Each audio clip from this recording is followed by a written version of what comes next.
Hello, everyone. Hello, hello. So, well, today is gonna be a bit more quiet, if anything. So, well, I hope you enjoy it. I know ASMR isn't for everyone.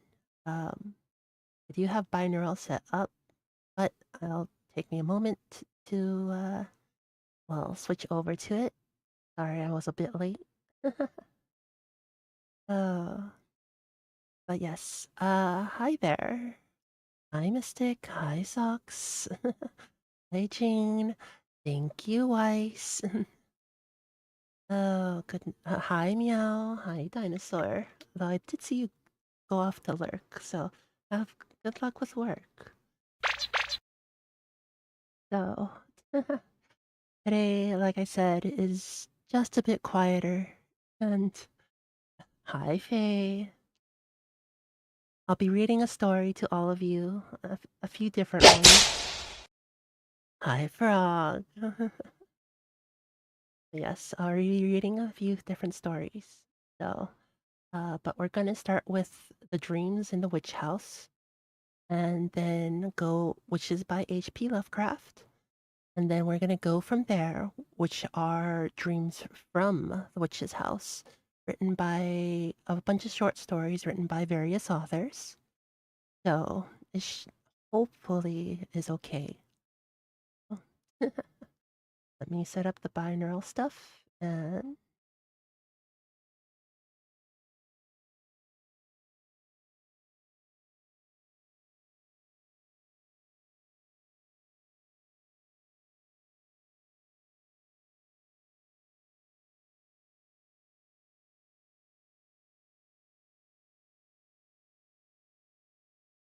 so how's this? How about over here? Can you hear me? From two different places?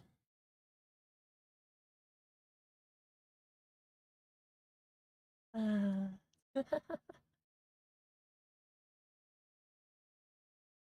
well, one from the right and one from the left.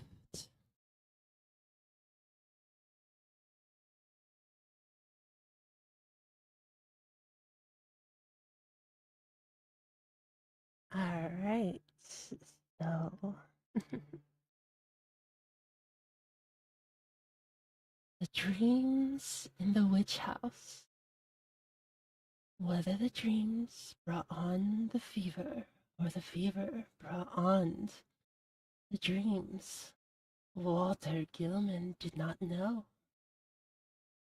Behind crouched the brooding, festering horror of the ancient town and of the moldy, unhallowed garret gable where he wrote and studied, wrestled with figures and formulae when he was not tossing on the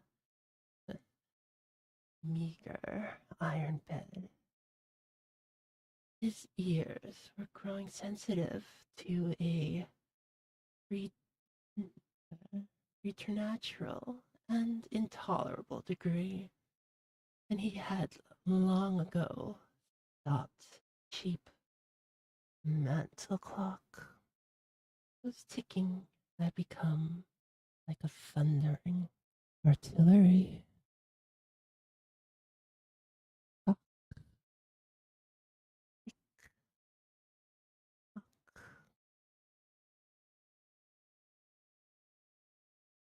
At night, the subtle stirring of the black city outside, the sinister scurrying of rats in the wormy partitions, and the creaking of hidden timbers in the centuried house were enough to give him a sense of strident pandemonium.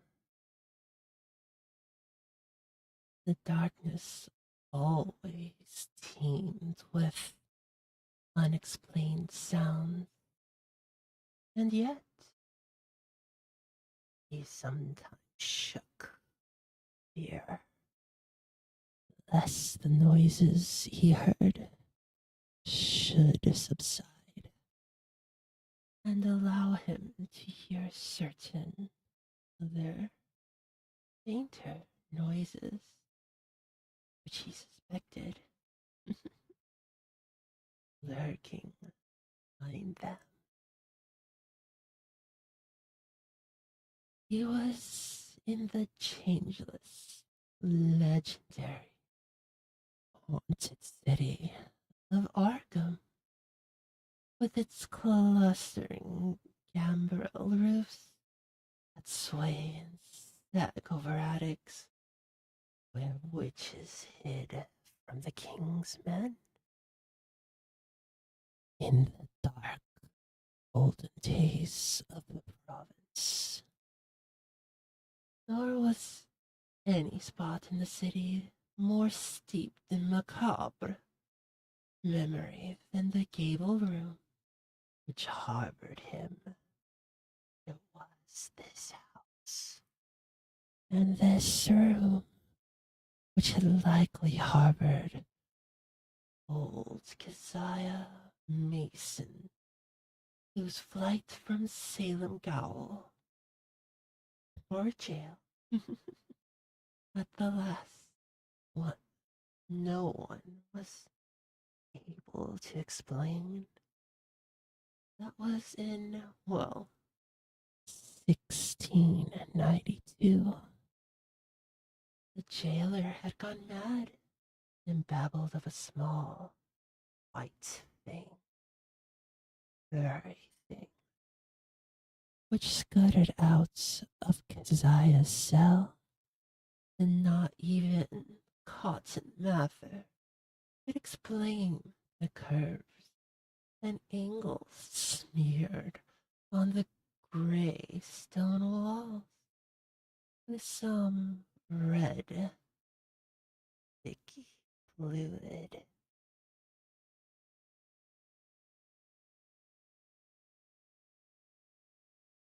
Possibly, Gilman ought not to have studied so hard.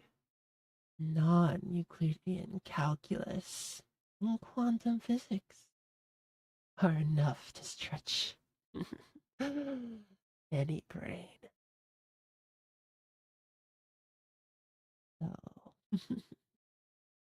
and when one mixes them with folklore and tries to trace a strange background of multi-dimensional reality behind the ghoulish hints of the gothic tales and the wild whispers of the chimney corner, one can hardly expect to be wholly free from mental tension.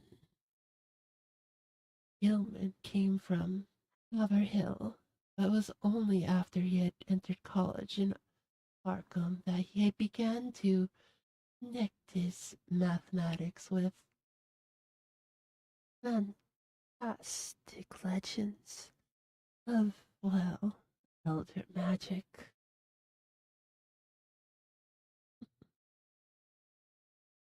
Something in the air of this hoary town worked obscurely on his imagination.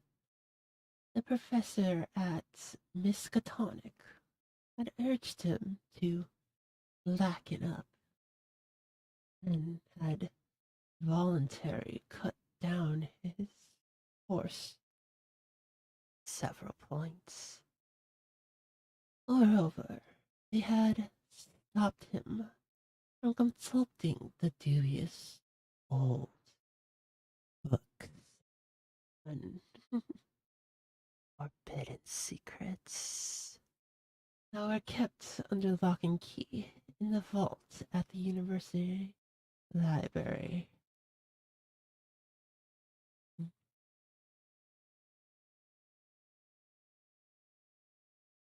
all these precautions came late in the day, so that Philemon had some terrible hints of dread from the dreaded Necronomicon of Abdul al-Zered, the fragmentary book of Ibon, and pressed unaussprechlich Kulten of von Jit to, well, correlate with his abstract formulae on the properties of space and the linkage mentions known. And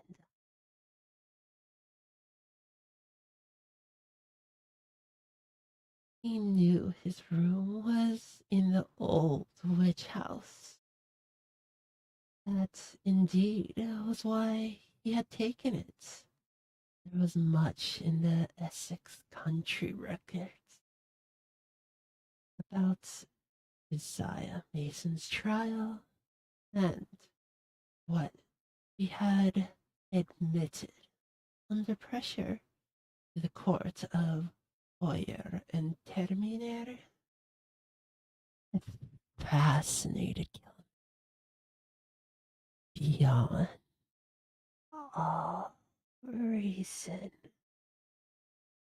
She had told Judge Hawthorne of lines and curves that could be made to point out directions leading through the walls of space to other spaces beyond, and had implied that such lines and curves are frequently used at certain midnight meetings in the dark valley of Whitestone beyond Meadow Hill and on the enveloped island in the river.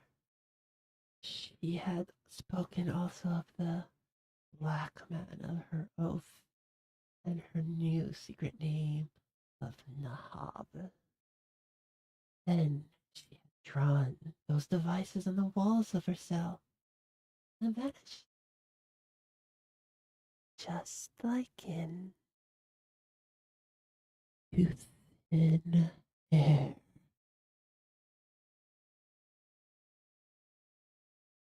Yeoman believed strange things about Keziah and had felt a queer thrill on learning that her dwelling was still standing after more than 235 years. He had heard the hushed Arkham whispers about Keziah's persistence in the old house.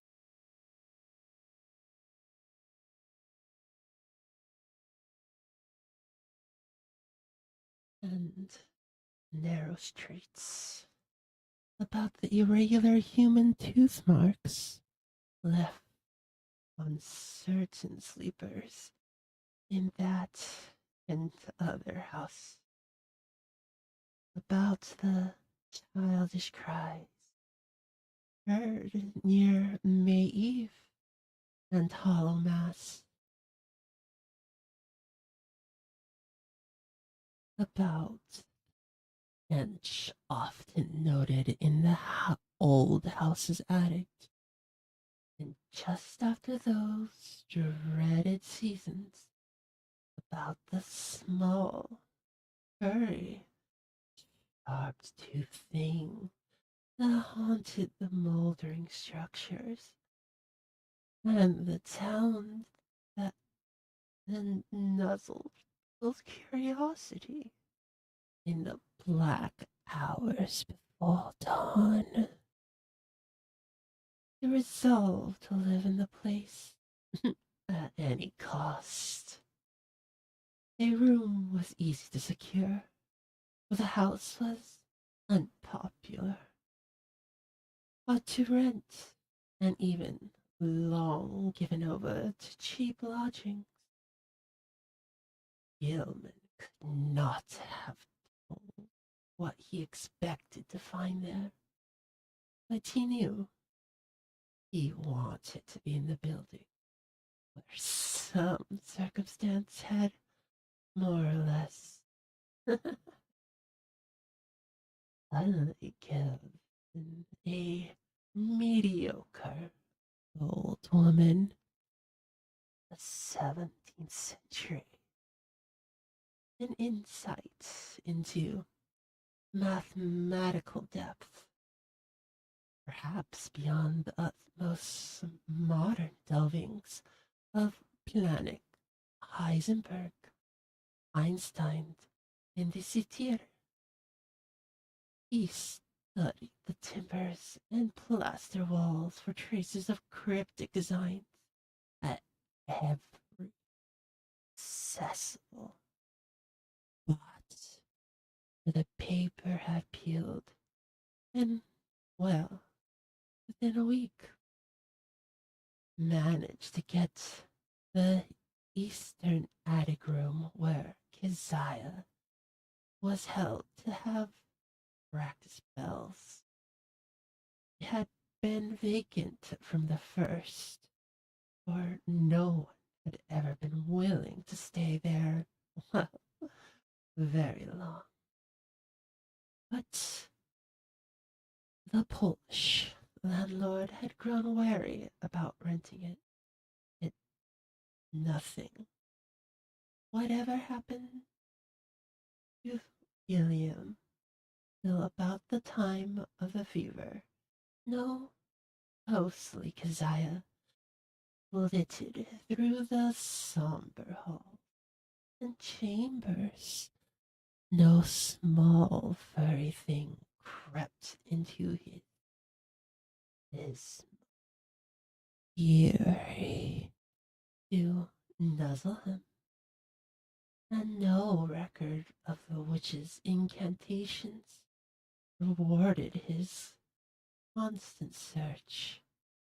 Sometimes he would take walks through shadowy tangles of unpaved, musty smelling eldritch brown houses of unknown age, leaned and tottered, leered mockingly through narrow, small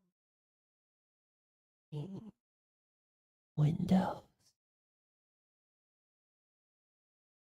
Here he knew strange things had happened once, and there was a faint suggestion behind the surface that everything of that monstrous past might not, at least darkest, narrowest, and most intricately crooked alleys that have utterly perished.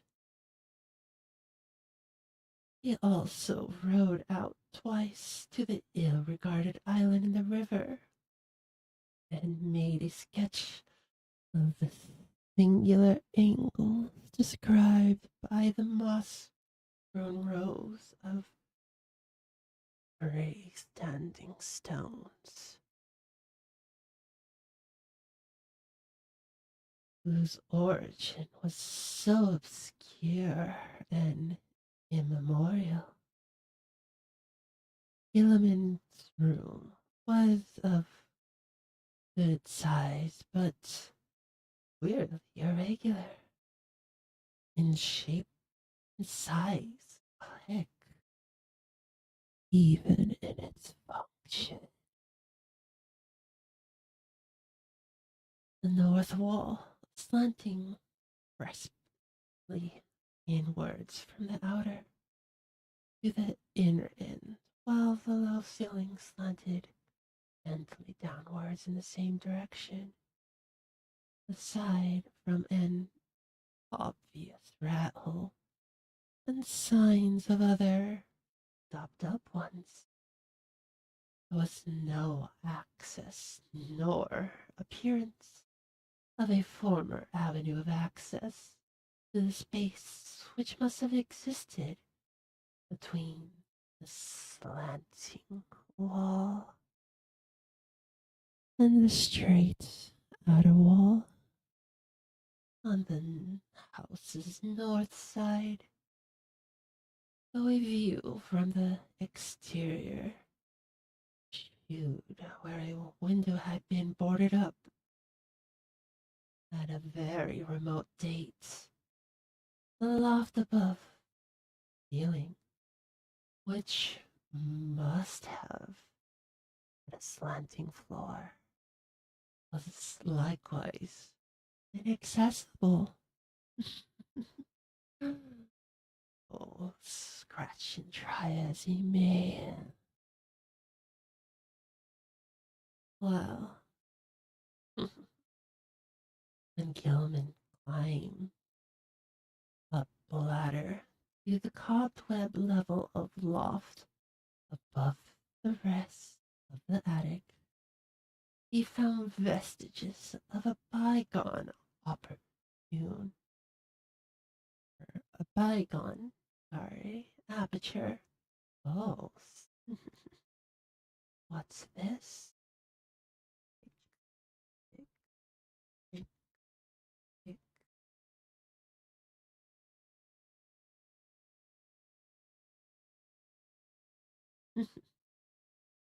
No amount,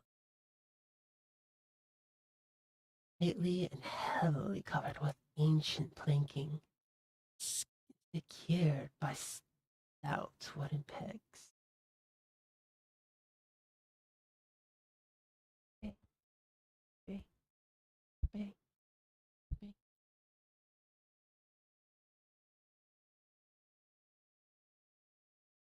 Uh, these pegs were of no carpentry in, well, the colonial era. No amount of persuasion, however, could induce the stolen landlord to let him investigate either of these few closed spaces.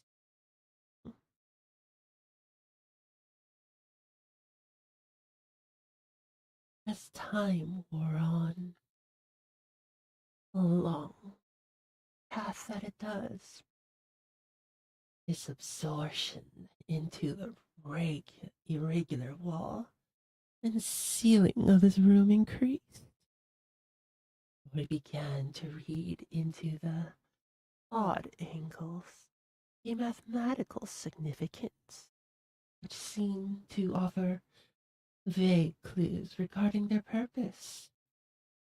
Old Keziah, he reflected, might have had excellent reasons for living in a room with peculiar angles. Or was it not through certain angles that she claimed to have gone outside the boundary of the world, of space and time as we know it? His interests gradually veered away from the unplumbed voids beyond the slanting surfaces, since it now appeared that the purpose of those surfaces concerned the side he was already on. The touch of brain fever, and the dreams began early in February. For some time, apparently, curious angles of Gilman's room been having strange, almost hypnotic effect on him.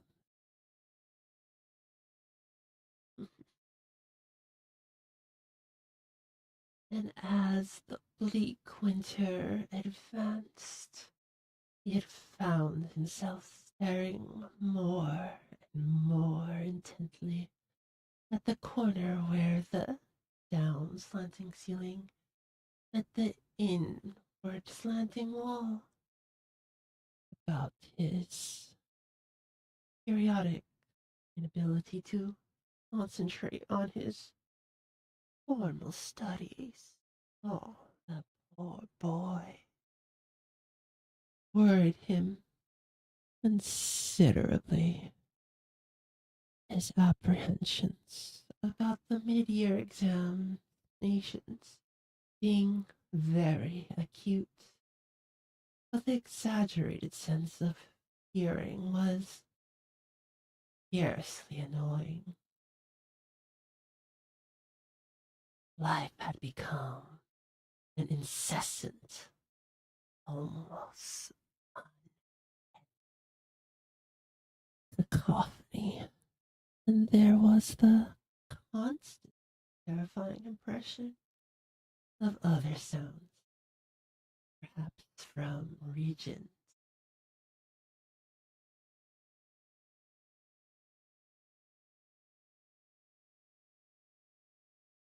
But digress. Trembling on the very brink of, well, audibility.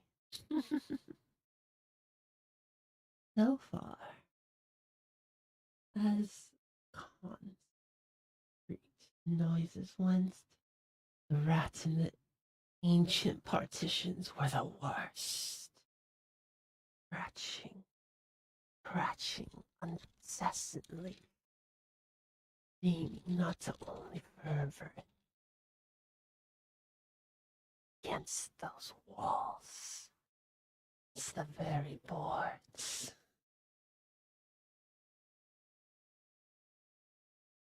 And it came from beyond the slanting north wall. It was mixed with a sort of dry rattling, and when it came from the sentry closed loft, from up above the slanting ceiling, Gilliman always braced himself as expecting, well, some horror which only bided its time before descending to utterly engulf him.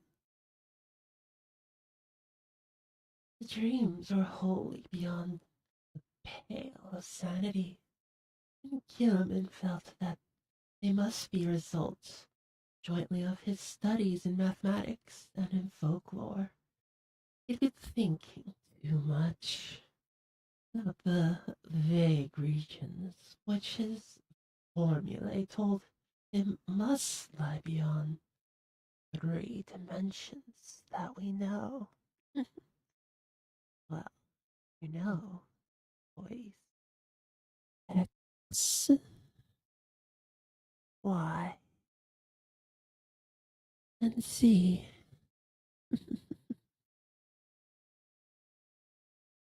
And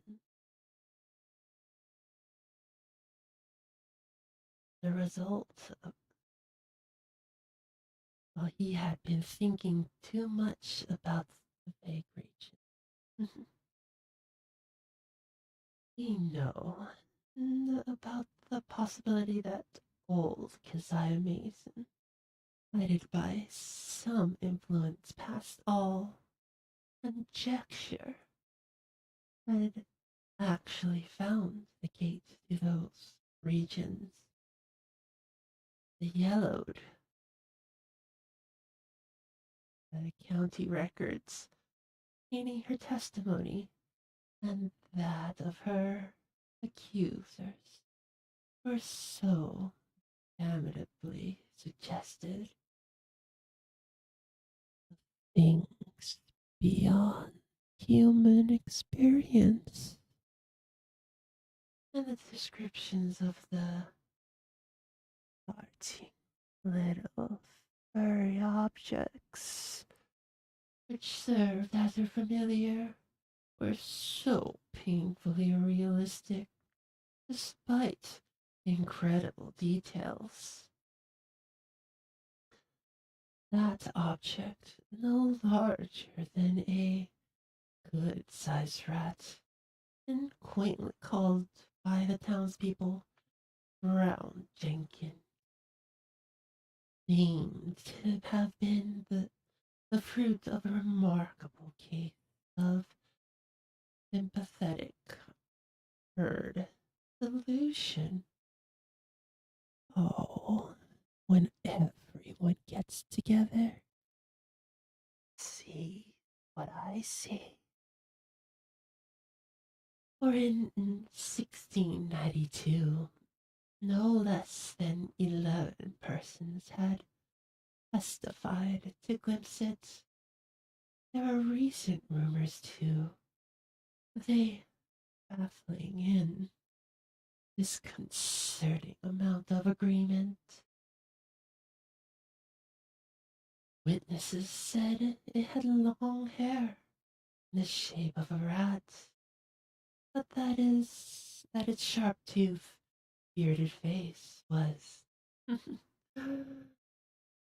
evilly human, while its paws were like tiny human hands. It took messages betwixt old Keziah and the devil, and was nursed on the witch's blood, which it sucked like a vampire. Its voice was a kind of loathsome titter,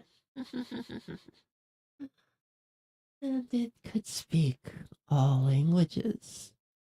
Of all the bizarre monstrosities in Gilman's dreams, nothing filled him with greater panic and nausea than this blasphemous and diminutive hybrid whose image flitted across his vision in a form 8,000 more hateful than anything his mind had deduced from ancient records and modern whispers.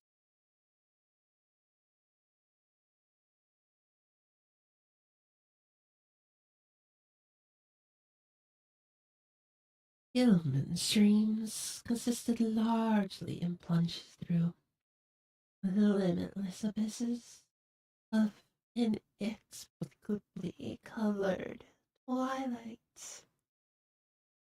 and baffling disordered sound, abysses whose material and gravitational properties, and, well, whose relation to his own entity he could not have begun to even fathom or explain. He did not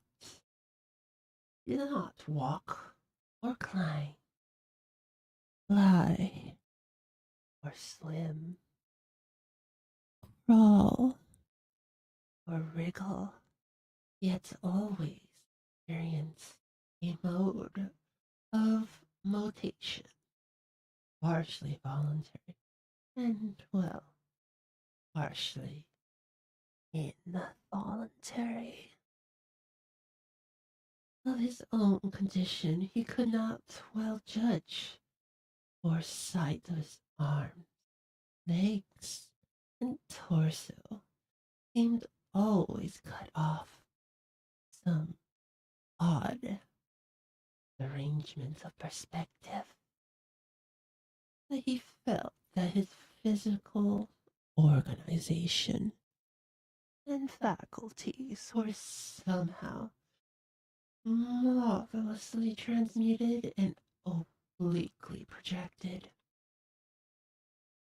though not without a certain grotesque relationship to his normal proportions and properties.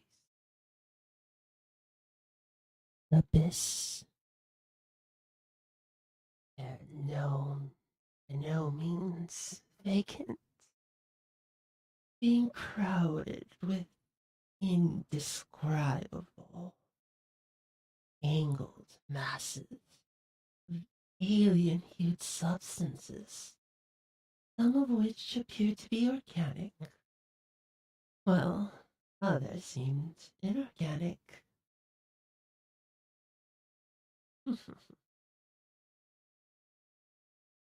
A few of the organic objects tended to awake vague memories in the back of his mind, though he could form no conscious idea of what they mockingly resembled or suggested.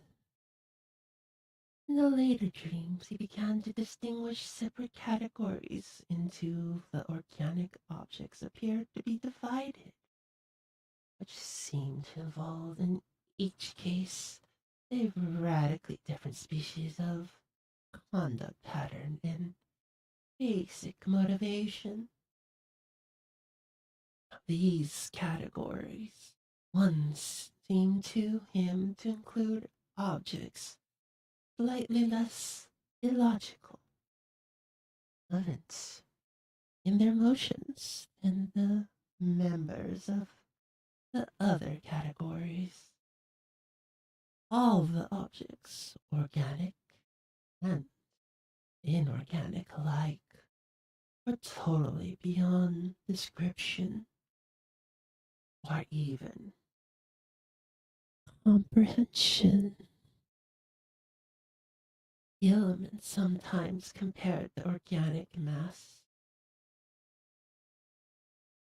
to prisms, labyrinth, clusters of cubes and planes, a cyclopean buildings, and the organic thing struck him variously as groups of bubbles, octopi, centipedes,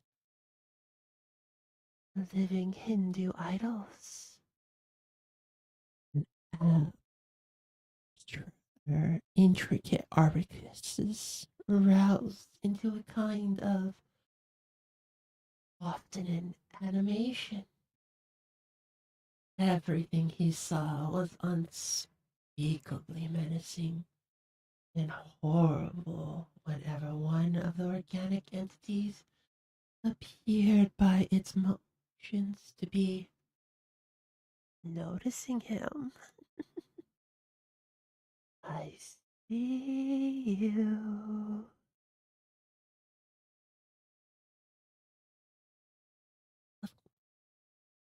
He felt stark, hideous fright, which generally jolted him awake. Of how the organic entities moved, he could tell no more than of how he moved himself. In the times he observed a further mystery, the tendency of certain entities to appear suddenly out of empty space, or to disappear totally with equal suddenness. The shrieking,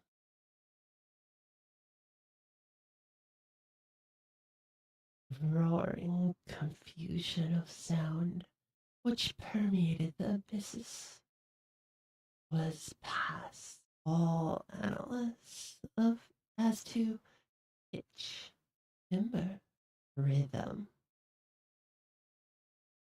but seemed to be synchronous with vague visual changes in all the indefinite objects, organic and inorganic alike. Gilliman had a constant sense of dread. Clock, time ticking, that it might rise to some unbearable degree of intensity during one or another of its obscure, relentlessly inevitable fluctuations. But it was not in these vortices of complete alienage that he saw Brown Jenkins. That shocking little horror was certain. Lighter, sharper dreams, which assailed him just before he dropped into the fullest depths of sleep. He would be lying in the dark, biting tooth a bit of keep awake when a faint, lambent glow would seem to shimmer around this entry room, shooting in a violet mist, the convergence of tangled planes which had seized his brain so insidiously. The horror would appear to pop out of the rat hole in the corner and patter towards him. Tap, patch.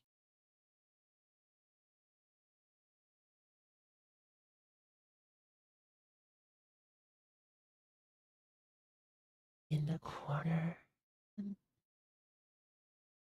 over the sagging, wide plank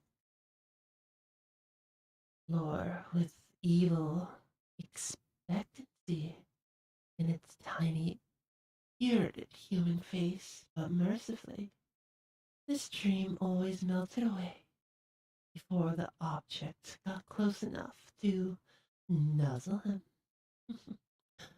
Oh, it goes closer and closer with each step.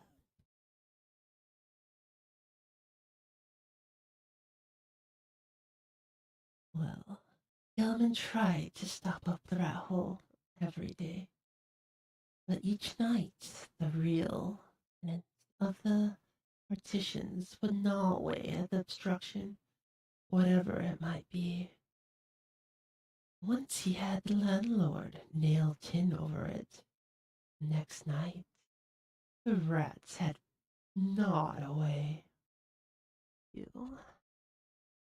chewing, chewing, and chewing a fresh hole, in making which they pushed or dragged out in the room a curious little fragment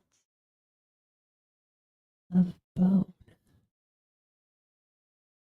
Gilliman did not report his fever to the doctor, for he knew he could not pass the examinations if ordered to the college infirmary, when every moment was needed for cramming into that dreadful examination. As it was, he failed in Calculus D and advanced general psychology, though not without hope of making up lost ground before the end of the term.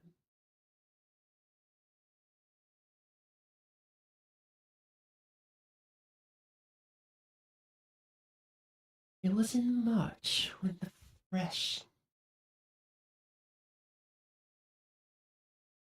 elements entered his lighter preliminary dreaming, and the nightmare shape of Brown Jenkins began to be accompanied by the nebulous, which grew more to resemble an old woman.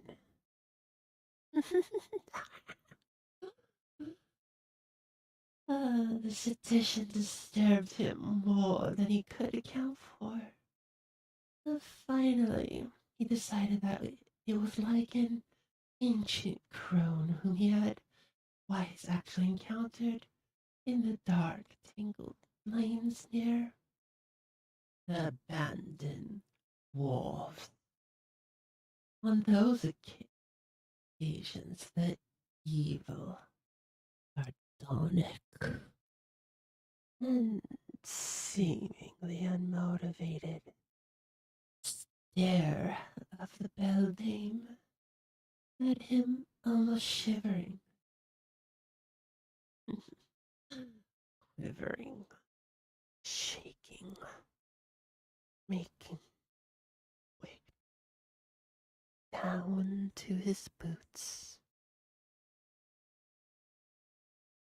Especially the first time when an overgrown rat darting across the shadowed mouth of a neighboring alley had made him think irrationally of Brown Jenkins. Now, he reflected, those nervous fears were being mirrored in his disordered dreams.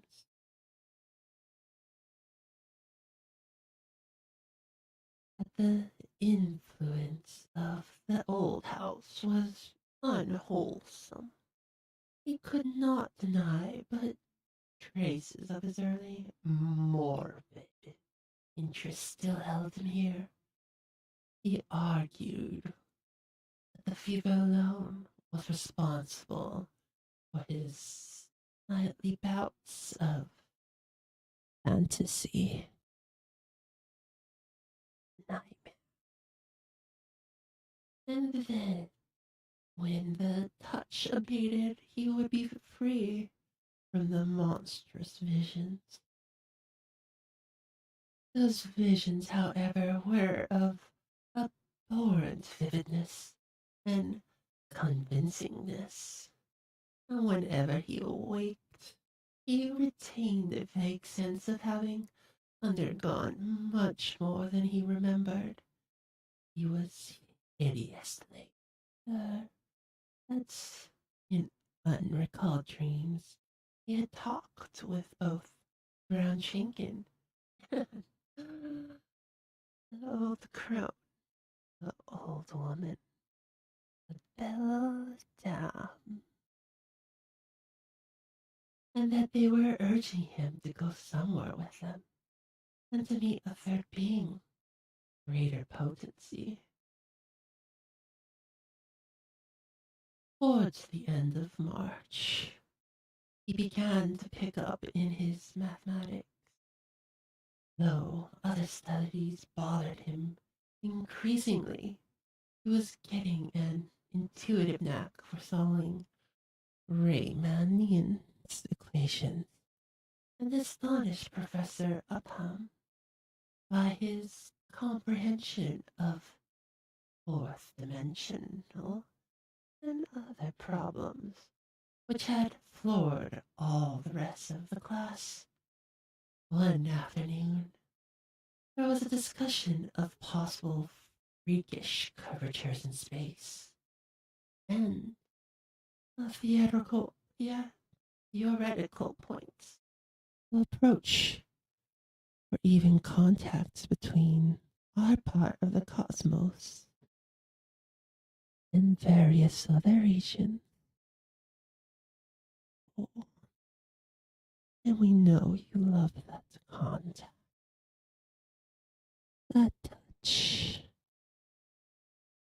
It'll tickle down your spine. As distant as the furthest stars, or the transgalactic gulfs themselves, or even as fabulously remote as the tentatively conceivable cosmic units beyond the whole Einsteinian space-time continuum. Gilman's handling of this theme filled everyone with admiration, even though some of his hypothetical illustrations caused an increase in the always plentiful gossip about his nervous and solitary eccentricity. What made the students shake their heads was his sober theory that a man might, given mathematical knowledge admittedly beyond all likelihood of human acquirement, stepped deliberately from the earth to any other celestial body which might lie at one of the seven infinity of specific points in the cosmic pattern. Such a step, he said, would require only two stages. First, the passage out of the three-dimensional sphere we know. And second, a passage back to the three-dimensional sphere at another point. Perhaps one of the infinite remoteness, and that could be accomplished without loss of life, was in any case conceivable. Being from any part of three-dimensional space could possibly survive in the fourth dimension. And its survival of the second stage would depend on what alien parts of the three-dimensional space it might select for its re-entry. Denizens of some planets might be able to live on certain other, even planets belonging to other galaxies, or to similar dimensional phases of other space-time continua. Though, of course, there must be vast numbers of mutually uninhabitable, even mathematically juxtaposed bodies or zones of space. It was also that the inhabitants of a given dimensional realm could survive entry in many unknown and incomprehensible realms of additional or definitely multiplied dimensions, be they within or without the given space-time continuum. That the converse would be likewise true. This was a matter for speculation, of course, though one could be fairly certain that the type of mutation involved in a passage from any given dimensional plane to the next higher plane would not be, well, let's just say, destructive of biological integrity as we may understand it. Gilliman could not be very clear about his reasons for this last assumption, but his haziness here was more than overbalanced by his clearness on other complex points.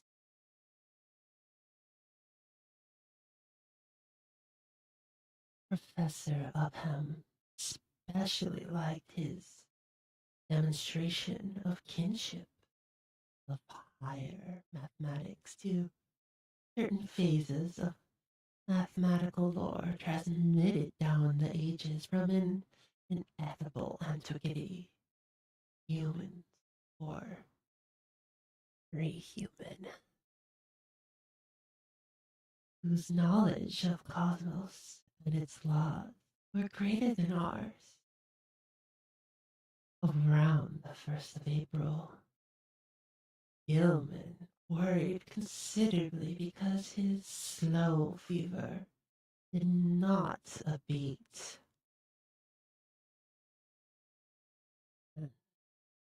Well, he was also troubled by what some of his fellow lodgers said about his sleepwalking.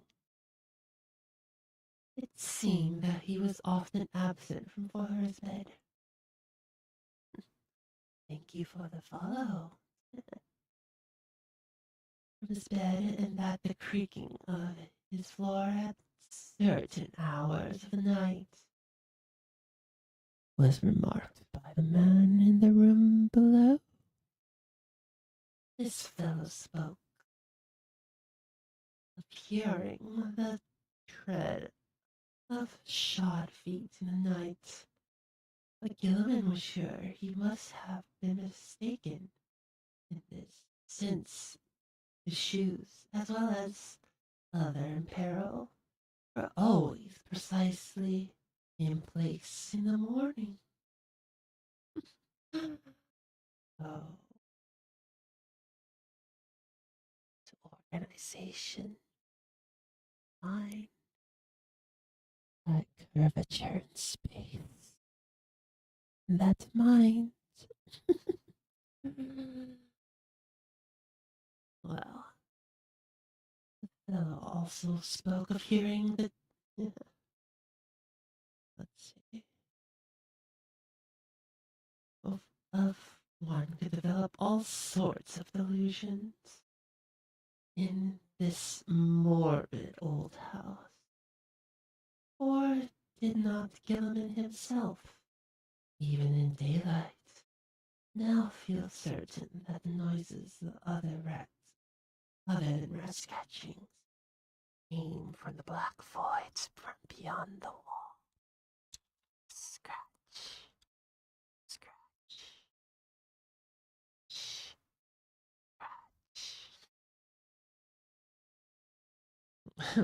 Well, and above the slanted feeling,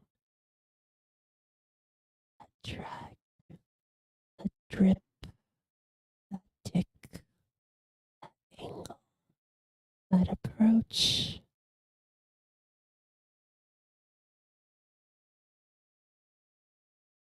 His pathologically sensitive ears began to listen for faint footfalls in the immemorially sealed loft overhead, and sometimes the illusion of such things was agnostically stick, agonizingly. Why? Uh,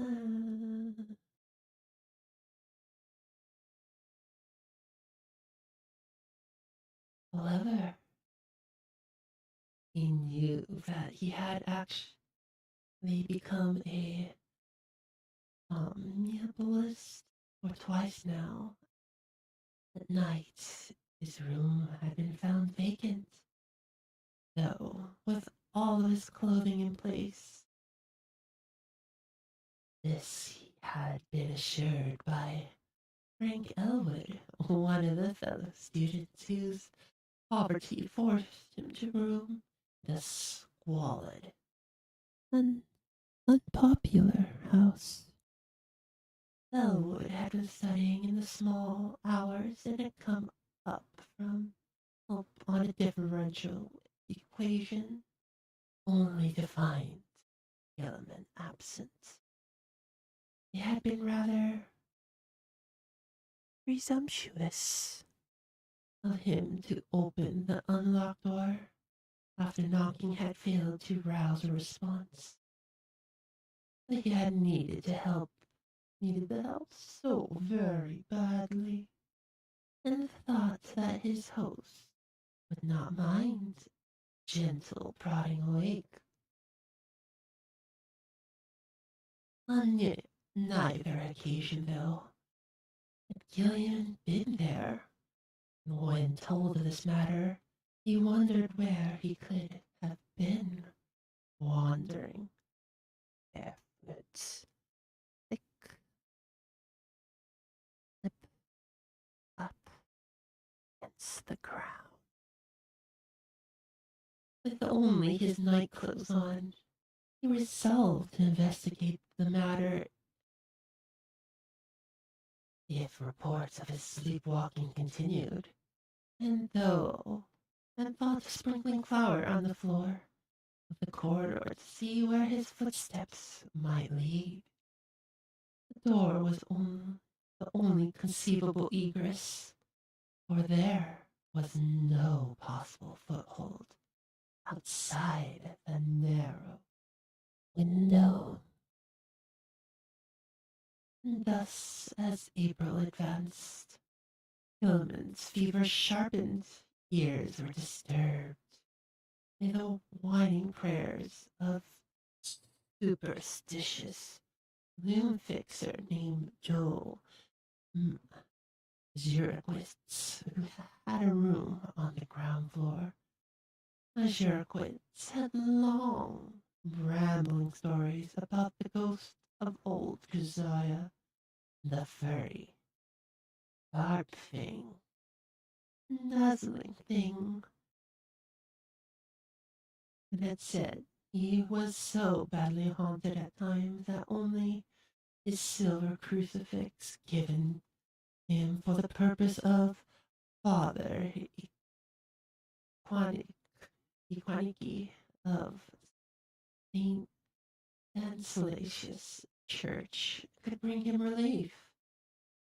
Now he was praying because the witch's Sabbath is drawing near. May Eve, night of all progress. Witch's house. When hell's blackest evil roamed the earth, and all the slaves of Satan gathered for nameless rites and deeds, it was always a very bad time in Arkham, even though the fine folks up in the Miskatonic Avenue and the high in Halton streets pretended to know nothing about it. There would be bad doing, and a child or two would probably be missing. Joe knew about such things, for his grandmother was always wise. Told them it was always wise to pray, count one's heads, one's beads. Reason, remember, have your rosary tightly grasped, close to hand.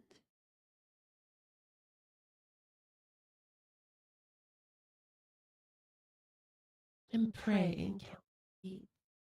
For 3 months, Keziah and Brown Jenkins had not been near Joe's room, nor near Paul Joinchick's room, or anywhere else.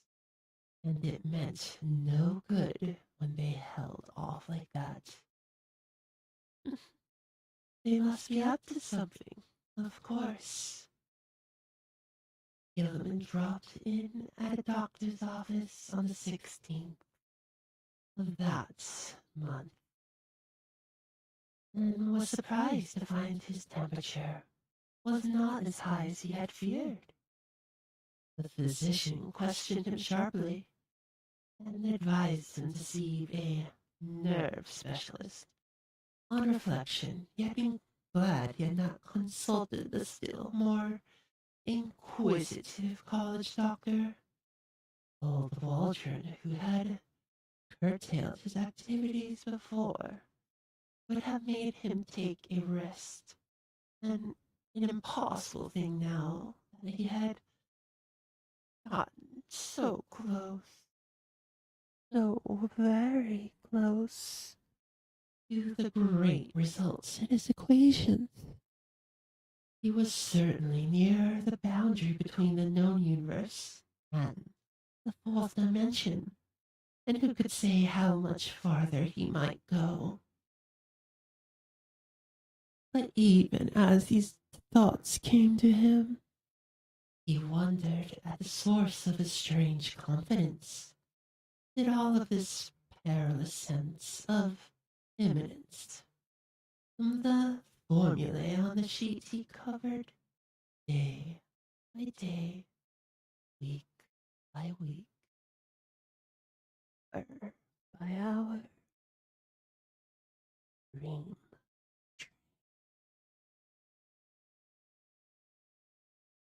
The soft, stealthy, imaginary footsteps in the sealed loft above were unnerving. And now, too, there was a growing feeling that somebody was constantly persuading him to do something terrible, which he could not do. How about the somnambulism? Well, where did he go? Sometimes in the night. And what was that faint suggestion of sound which once in a while seemed to trickle through the maddening confusion of inidentifiable sound? Even in broad daylight and full awakeness, its rhythm did not correspond to anything on earth, unless perhaps to the canyons of one or two unmentionable Sabbat chants, and sometimes he feared to correspond to certain attributes of the faint shrieking or roaring of those horrible alien abysses.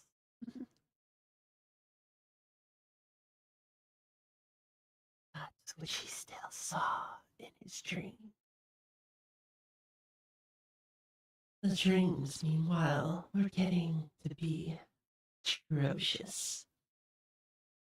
In the lighter preliminary phase, the evil old woman was now of fiendish distinctness, and Gilliman knew he was the one who had frightened him in the slums.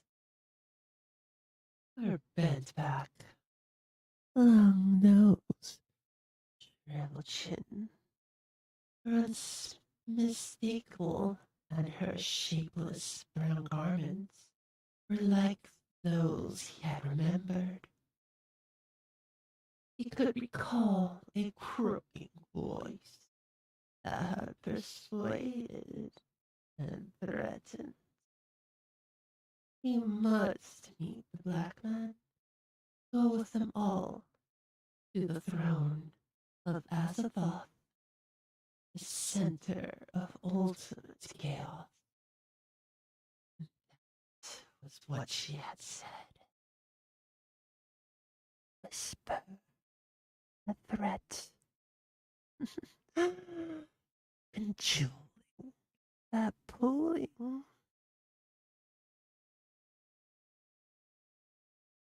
Oh, he must sign in his own blood the book of Azathoth and take a new secret name now that his independent delvings had gone so far.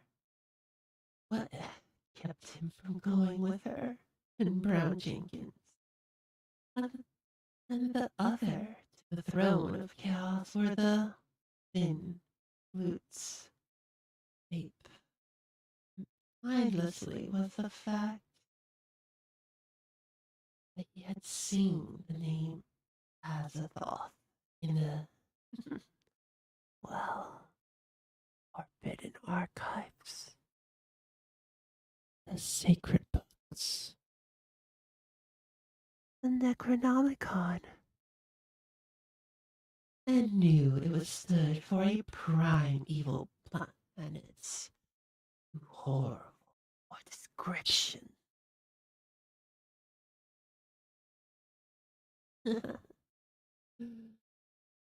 The old woman always appeared out of thin air near the corner where the downward slant met the inward slant. She seemed to crystallize, point closer to the ceiling than to the floor. And every night she was a little nearer, a little more inked. Before the dream shifted, Brown Jenkins, too, was always a little nearer the last, and its yellowish white fangs glistened shockingly in that unearthly violet phosphorescence. Its shrill, loathsome tittering struck more and more in Gilliman's head than he could remember in the morning, though it had pronounced the word as a thought. And Nyara Hotep,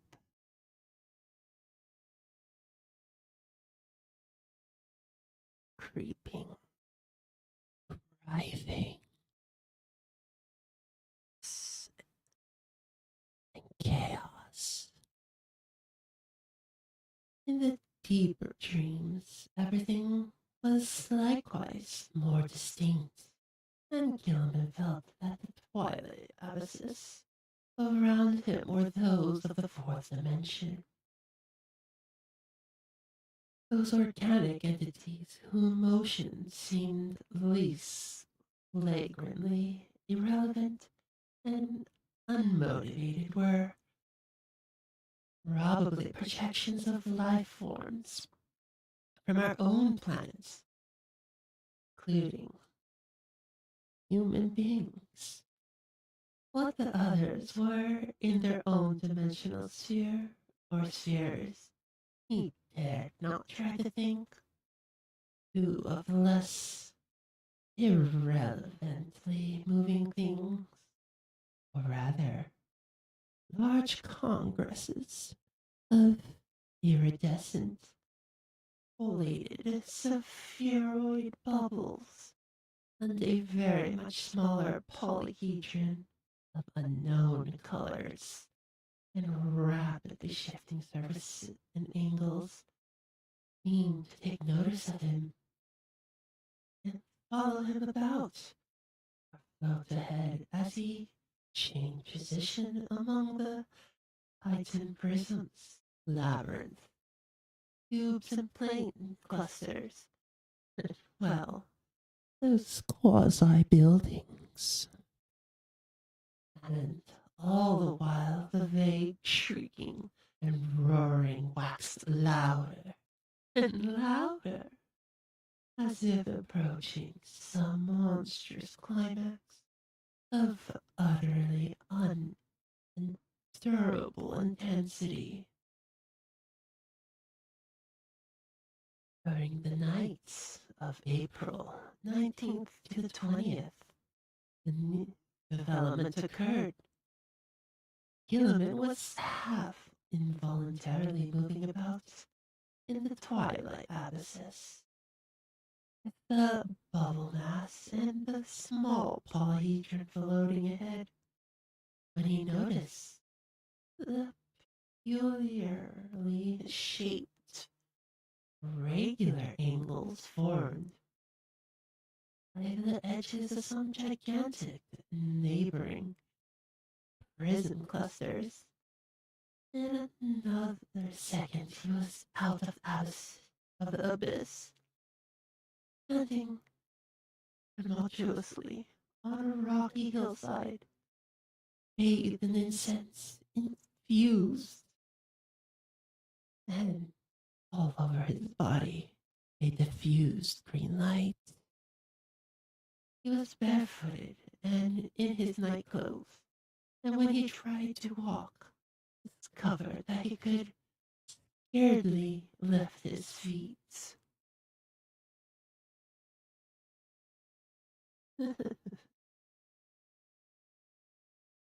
A swirling vapor hid everything, every little bit of space coming for you once again. Then he saw the two shapes laboriously crawling towards him, the old woman and the furry thing, the crone strained up to her knees and managed to cross her arm in a singular fashion. The brown Jenkin pointed in a certain direction with a horribly anthropoid forepaw which it raised with evident difficulty. Stirred by an impulse he did not originate, Gilliman dragged himself forward along a course determined by the angle of the old woman's arms and dire- the direction of the small monstrosity's paw. And before he had shuffled 3 steps, he was back in the twilight abysses. Geometrical shapes heaved around him, and he fell dizzily and intermittently. At the last he woke in his bed, in the crazily angled garret of the eldritch old house. He was good for nothing that morning and stayed away from all his classes. Some unknown attraction was pulling his eyes in a seemingly irrelevant direction, where he could not help staring at a certain vacant spot on the floor. As the day advanced, the focus of his unseeing eyes changed position, and by noon he had conquered the impulse to stare at vacancy. About 2 o'clock he went out for lunch, and as he threaded the narrow lanes of the old city, he found himself turning always to the southeast.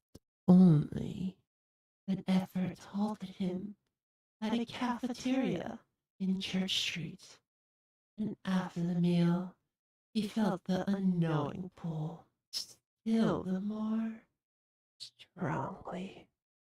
It pulled and it pulled and it tugged and it yanked at his very conscious soul. He would have to consult a nerve specialist after all. Perhaps there was a connection with his somnambulism.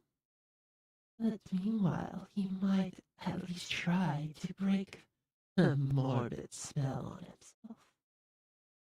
Undoubtedly, he could still manage to walk away from the pool. So with great resolution, he headed against it, dragged himself deliberately north along Garson Street, and by the time he reached the bridge over the Miskatonic, he was in cold perspiration, sweating drops, bullets falling dead, the writhing flesh, and he clutched at the iron railing as he gazed upstream at the ill-regarded island whose irregular lines of ancient standing stones rooted sullenly in the afternoon light. Then he gave a start, for there was a clearly visible living feature of the desolate island, and at a second glance told him it was certainly the strange old woman whose sinister aspect had worked itself so disastrously into his dreams. The tall grass near her was moving too, as if some living thing were crawling close to the ground, scratching, chittering, making its way forward incessantly.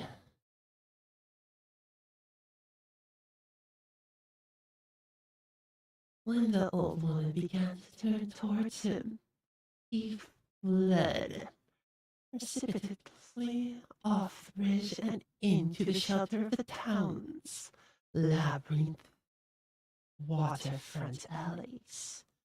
Distant though the island was, he felt that a monstrous and invincible evil could flow from the sardonic stare of that bent and evil figure in brown. Southward pull still held, and only with tremendous resolution could Gilman drag himself into the old house and up the rickety stairs, each one creaking,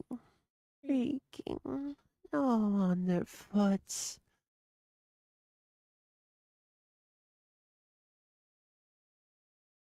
For hours he sat silent and aimless, with his eyes shifting gradually westward.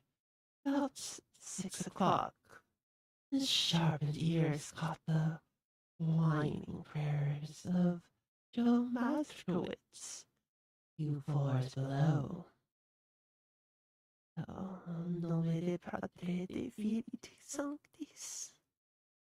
And in desperation, he seized his hat and walked out into the sunset golden streets, letting the now directly southward pull carry him where it might. Later, maybe less, darkness had found him. Now darkness consumed everything around him. Drop.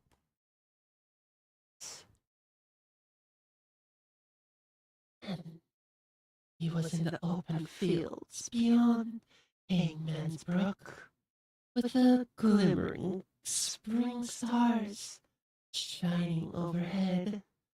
The urge to walk was gradually changing to an urge to leap mystically into space, and suddenly he realized just where the source of the pool lay.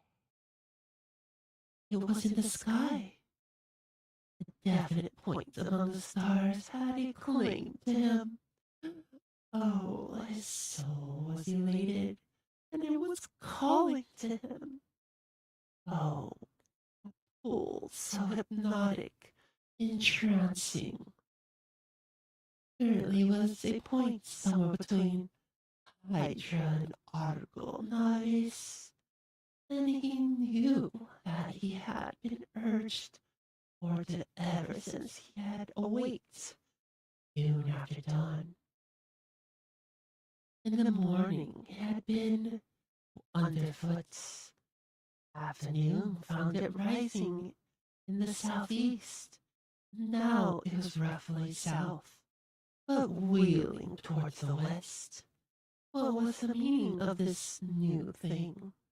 Was he going mad? Well, you have to remember, we're all a little mad here. How long would it last? Again, mustering his resolution, Gilliman turned and dragged himself back to sinister old house. Marzulik was waiting for him at the door, and seemed both anxious and reluctant to whisper some fresh bits of superstition. It was about the witchlight. The will-o-wisp, the faint twinkling in the darkness, that blinking, glowing eye. Joe had been out celebrating the night before. There was Patrons' Day in Massachusetts, and he'd come home after midnight, looking up at the house from outside, and he'd thought at first that Gilliman's window was dark as the very night outside. He wanted to warn the gentleman that, well, there was a faint violet glow within. That warning so assassin pulled on him, for everybody in Arkham knew it was Keziah's witchlight, which played near Brown Jenkins, and the ghost of the old crone herself. He had not mentioned this before, but now he must tell about it because it meant that Keziah, her and her long-toothed familiar, were haunting, were hunting, were wanting the young gentleman. Sometimes he and Paul Choisick and the landlord Dombrowski thought they saw a light seeping out of the cracks in the seal aloft above the young gentleman's room. But they had all agreed not to talk about it. You know, a gentleman's code.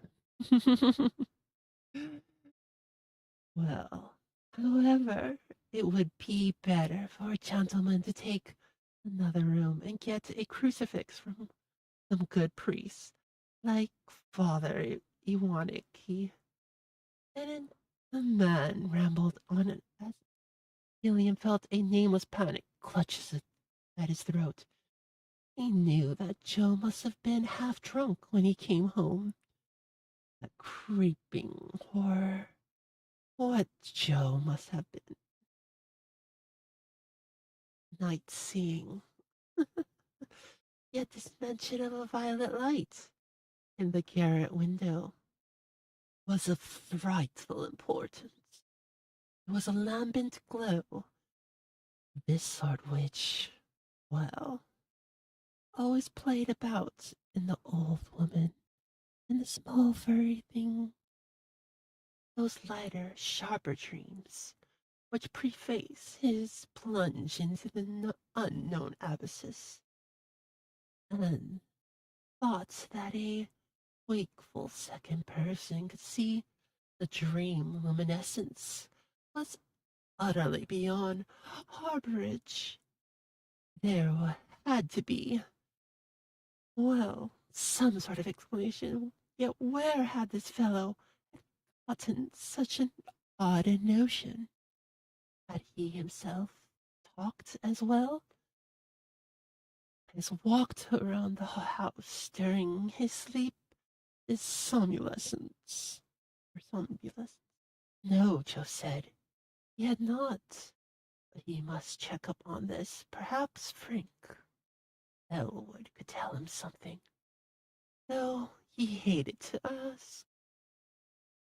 Fever, wild dreams, somnambulism, an illusion of sounds, a pull towards a point in the sky, and now suspicion of insane sleep talking. Oh, for he is going mad, or maybe just insane. Tonight, tonight.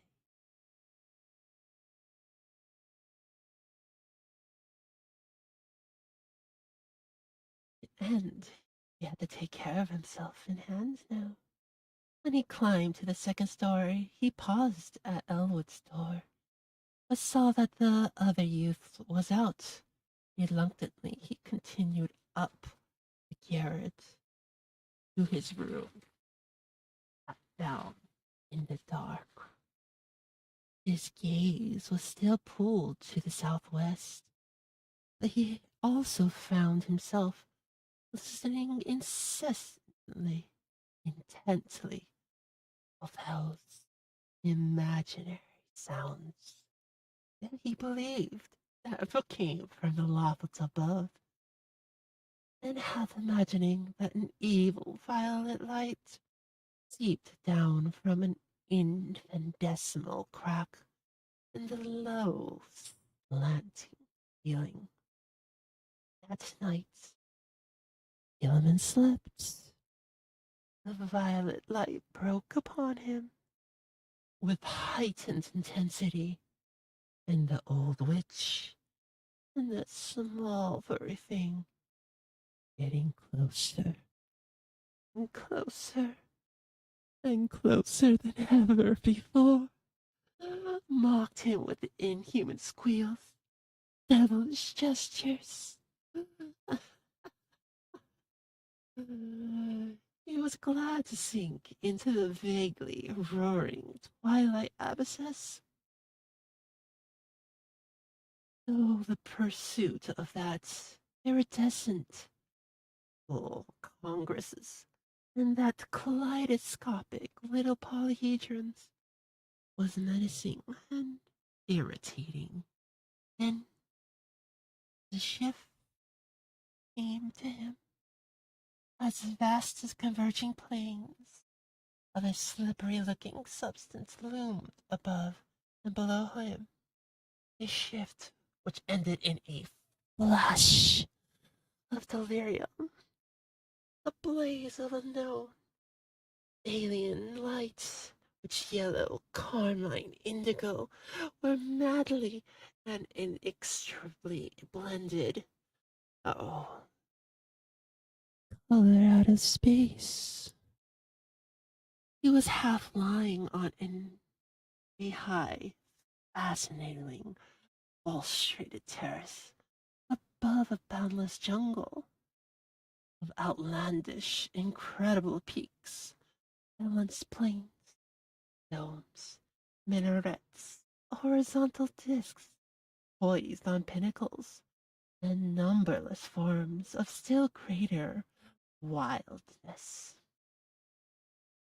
Some of stone, some of metal, which glittered brilliantly in the mix of an blistering glare from a polychromatic sky.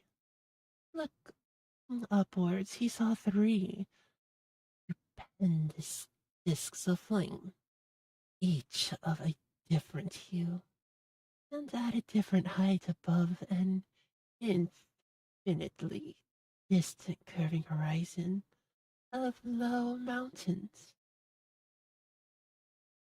Behind him, tiers and higher terraces towered aloft.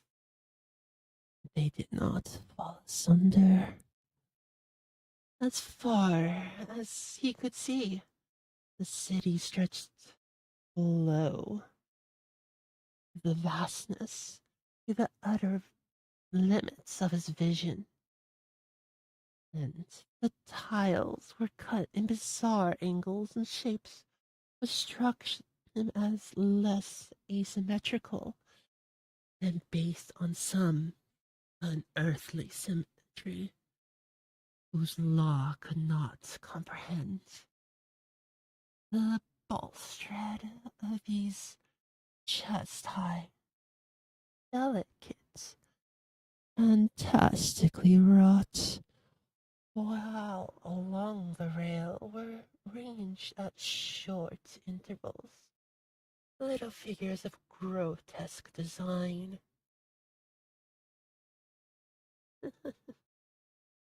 Oh, and positively exquisite workmanship.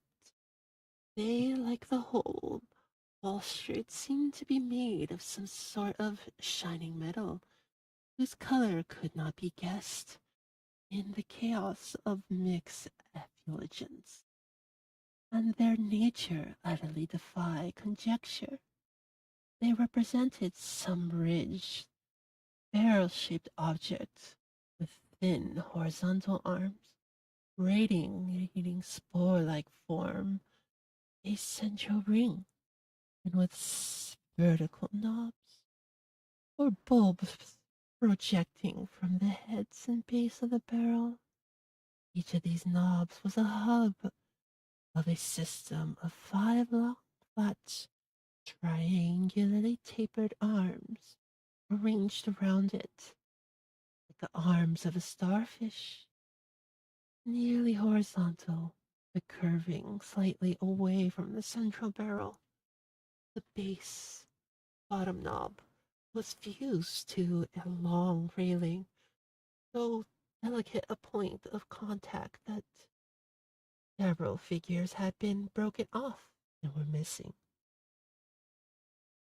The figures were about 4.5 inches in height, while the spiky arm gave them a maximum diameter of about 2.5 inches. When Gilliman stood up, the tiles fell hot to his bare feet. He was wholly alone. All alone. Not a person in sight. And his first act was to walk to the balustrades and look dizzily down at the endless Cyclopean city, almost 2,000 feet below. As he listened, he thought a rhythmic confusion of faint musical pipings covered a wide tonal range held up from the narrow streets beneath. And he wished he might discern the denizens of this place. The sight turned him giddy. And a while after that, so that he would have fallen to the pavement had he not clutched instinctively at the luxurious balustrade. His right hand fell on one of the projecting figures, a touch seemingly to steady him slightly. It was too much, however, for the exotic delicacy of the medical metalwork, and the spiky figure snapped off under his grasp. Still half dazed, he continued to clutch at as in his other hand seized a vacant space on the smooth railing. And now his oversensitive ears caught something behind him. He looked back across the level terrace, approaching him softly, though without apparent fervorness, were 5 figures, 2 of which were the sinister old woman and the fanged furry animal. The other 3 were what sent him unconscious, for they were living entities about 8 feet high, shaped precisely like the spiky images on the balustrade, and propelling themselves by a spider-like wriggling. A lower set of starfish arms. Gilliman awakened in his bed, drenched by a cold precipitation, and a smarting sensation in his face, hands, and feet. Springing to the floor, he washed and dressed in frantic haste, as it were necessary for him to go out of the house as quickly as he could. Thank you for the follow, Abby. He did not know where he wished to go, but felt that once more he would have to sacrifice his classes. The odd pull towards that spot in the sky between Hydra and Argo. As you know, a demon lord had abated, but another even greater strength had taken its place. Now he felt that he must go north, indefinitely north. He dreaded to cross the bridge that gave a view of the desolate island in the Miskatonic. So went over to the Peabody Avenue Bridge. Very often he stumbled, for his eyes and ears were chained to an extremely lofty point in the blank blue sky. Well, after about an hour, he found himself under better control and saw that he was far from the city. All around him stretched bleak emptiness of salt marshes, while the narrow road ahead led to Innsmouth, its ancient, deserted town, which the Arkham people were so curiously unwilling to visit.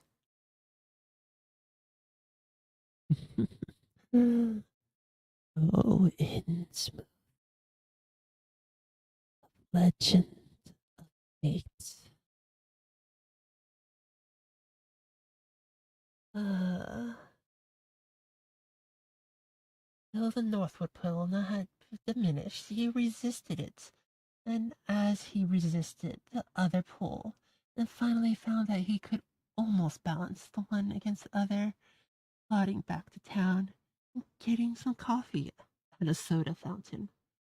He dragged himself to the public library and browsed aimlessly among the lighter magazines. Once he met some friends who remarked how oddly sunburned he looked, but he did not tell them of his walk. At 3 o'clock he took some lunch at a restaurant, noting meanwhile that the pool had either lessened or divided itself.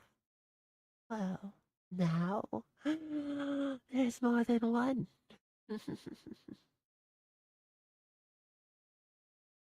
After that, he killed the time at a cheap cinema show, seeing the inane performance over and over again without paying any attention to it. About 9 at night, he drifted homeward and stumbled into the ancient house. Though Marswick was whining unintelligible prayers, and Gilman hastened up to his own garret chamber, without pausing to see if Elwood was in. It was then when he turned on the feeble electric light that the shock came. At once he saw there was something on the table which did not belong there. And at a second look left no room for doubt. Lying on its side, for it could not stand up alone, was the exotic, spiky figure in his monstrous dream. He had broken off and fantastic balustrade. No detail was missing. The rich barrel shape, centre, the thin radiating arms, the knob at each end, and the flat, slightly outward curving starfish arms threading from those knobs. All were there in the electric light. The colors seemed to be a kind of iridescent gray, but was faint green, fading. It was alive at one point, and Gilligman could see amidst his horror and bewilderment that one of the knobs ended in a jagged break corresponding to its former point attached to its dream railing. Only his tendency towards a daze stupor prevented him from screaming aloud. His fusion of dream and reality was too much to bear. Still dazed, he clutched at the spiky thing and staggered downstairs to the landlord. Dombrowski's quarters. The whining prayer of the superstitious loom fixer were still sounding throughout the moldy halls, and greeted him pleasantly. No, he had not seen this thing before, and did not know anything about it. But his wife had said he had found a funny tin thing in one of the beds, and when she fixed the rooms at noon, and maybe that was it. Dombrowski called her, and she waded in. Yes, was the thing. She had found it in the young gentleman's bed, on the side next to the wall. It had looked very queer to her.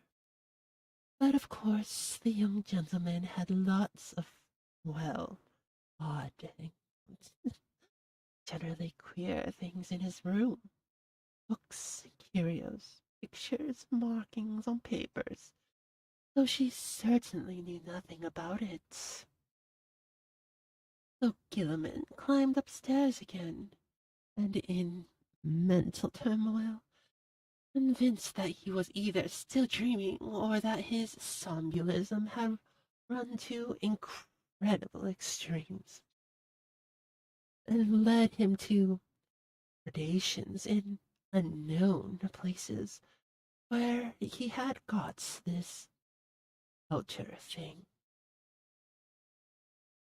Well, he did not recall seeing it in any museum in Arkham. This thing of horror for him. It must have been somewhere, though, and the sight of it as he snatched it in his sleep must have caused the odd dream picture of the balustrade terrace. Next day he would make some very guarded inquiries. uh,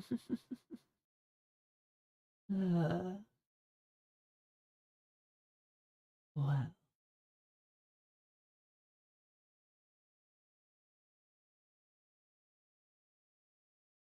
uh, and as he went upstairs across the garret hall, he sprinkled about some flour which he had borrowed with a frank admission as to its purpose from the landlord.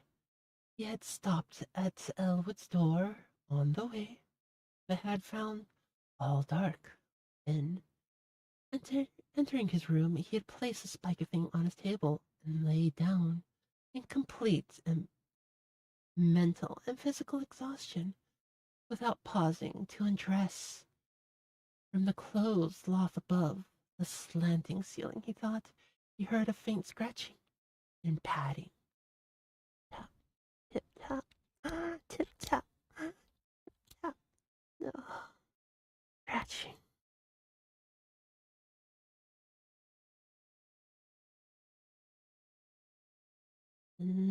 But he was too disorganized even to mind it.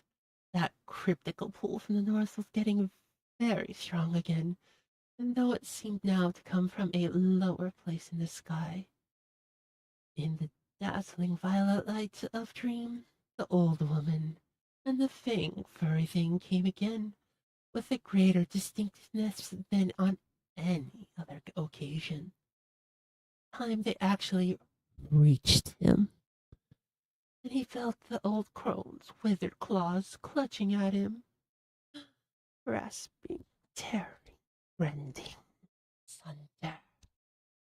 He was pulled out of bed and into empty space, and for a moment he had heard a rhythmic roaring, and saw the twilight and amorphousness of the vague abysses seething around him.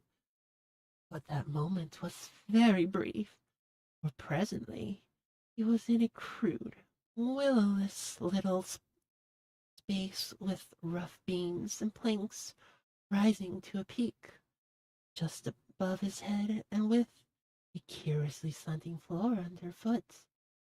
Dropped level on that floor were low cases full of books, of every degree of antiquity and disintegration. And in the center were a table, a bench, a cloth, both apparently fastened in place. Small objects of unknown shape and nature were ranged on the tops of the case, and in the flaming violet light, well, what he saw. He saw a counterpart of the spiky image. It puzzled him so horribly.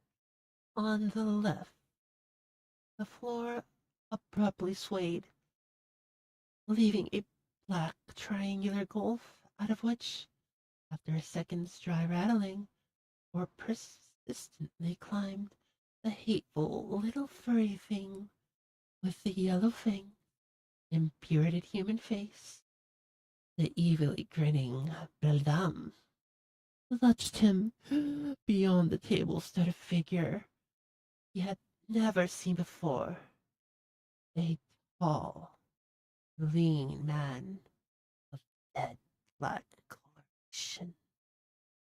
A Vanta black where light could not even escape, but without the slightest sign of, well, those he knew, wholly devoid of either hair or beard, as wearing as his only garment a shapeless robe of some heavy black fabric. His feet were indistinguishable because of the table and bench, but he must have been shot since there was a clicking whenever he changed positions. The man did not speak and bore no trace of expression. On his small, regular features, he merely pointed to a book of prodigious size, which lay open on the table, while the beldam thrust a huge grey quill into Gilliman's right hand. Over everything was a pall of intensity,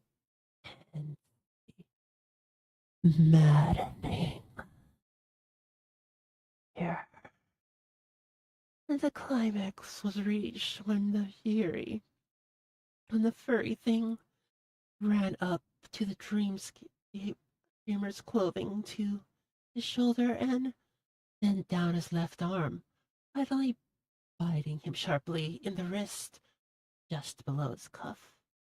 As the blood spurted from the wound, Gilliman collapsed into a faint. He awakened on the morning of the 22nd with a pain in his left wrist, and he saw his cuff was brown with blood. His blood. His recollections were very confused, but the scene with the black man in the unknown space stood out vividly. The rats must have bitten him as he slept, giving rise to the climax of frightful dreams. Opening the door, he saw that the flower on the corridor was undisturbed, except for huge prints of the loutish fellow who roomed at the other end of the garret. So, it had not been sleepwalking this time, but something would have to be done about those rats. He would speak to the landlord about them. Again, he tried to stop up the hole at the base of the slanting wall, wedging in a candlestick which seemed about the right size. His ears were ringing horribly, as if the residual echoes of some horrible noise he heard in dreams. As he bathed and changed clothes, he tried to recall.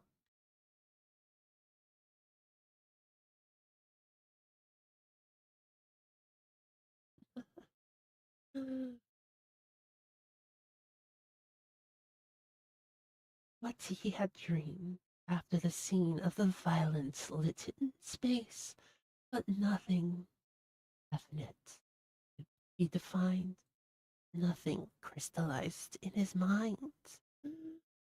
Oh, goodness. The scene itself must have corresponded to the sealed loft overhead, which had begun to attack his imagination so violently. The later impressions were faint and hazy, well, just like if there was something gnawing at the back.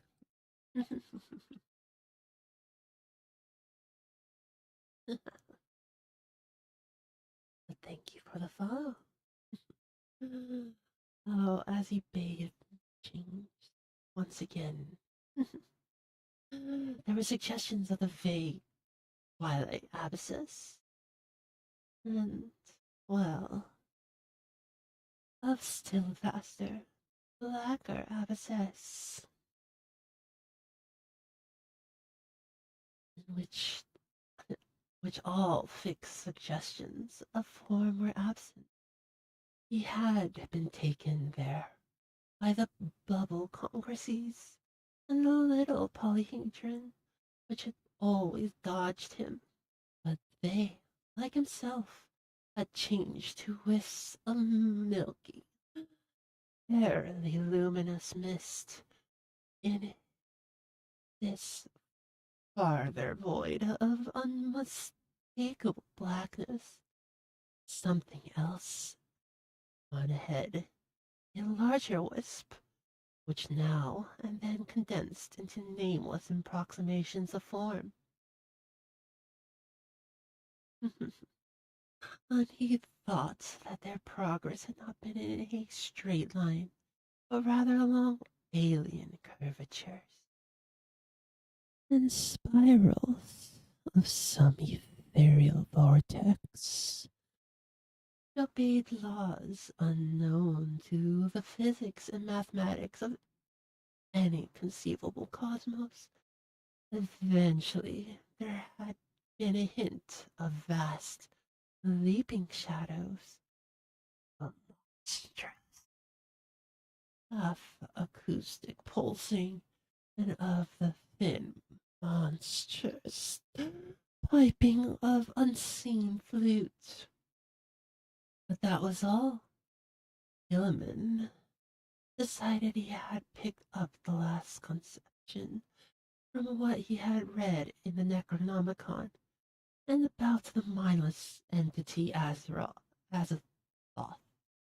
which rules all time and space from a curiously envisioned black throne at the centre of chaos.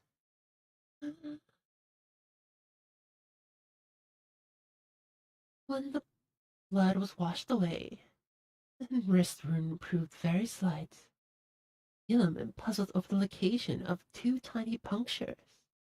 It occurred to him that there was no blood on the bedspread where had he had lain. Oh, not a drop, a drip, drop, drip, drop. Oh, he looked in every corner for brownish drops or stains, but did not find any. He had better, he thought, sprinkle flour within the room as well as outside the door through, well, which, after all, he originally believed himself to go through. Well, he did not. And after no further proof of his sleepwalking outside was needed, he knew he did walk, and the thing to do now was to stop it. He must ask Frank Elwood for help. This morning, strange pulls from space seemed lessened, though they were replaced by another sensation, far more inexplicable. And it was a vague, incessant impulse to fly away from his present situation, held not a hint of the specific direction in which he wished to fly, and he picked up the strange, spiky image, the effigy. I held it close, and, well, He followed that pool northward. It grew stronger and stronger and stronger, and he was overwhelmed by the bewildering urge.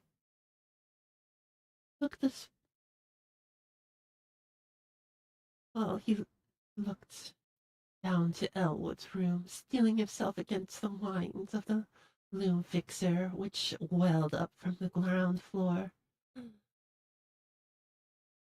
Elwood was in, thank heaven, and appeared to be stirring about. It was a time for college, before leaving breakfast in college, so Gilman Hurley poured forth an account of his recent dreams and fears. His host was just very sympathetic and agreed something ought to be done. He was shocked by his guest's drawn, haggard aspect. Noticed the queer, abnormal-looking sunburn the others had remarked during the past week. There was not much, though, that he could say. He had not seen Gilliman on any sleepwalking expeditions. He had no idea what the curious image could be. He had, though, heard a French Canadian who lodged under Gilliman talking to a Marzowick one evening. They were telling each other how badly they dreaded the coming of Walpurgis night. Night of witches, night of horror and haunts, the night of darkness. Now a few days off, and we're exchanging pity comments about the poor doomed young gentleman. His trousers. The fellow under Gilliman's room had spoken of nocturnal footsteps, both shod and unshod, and of the violet light he saw one night when he had stolen fearfully up here through Gilliman's keyhole. He had not dared to peer. He told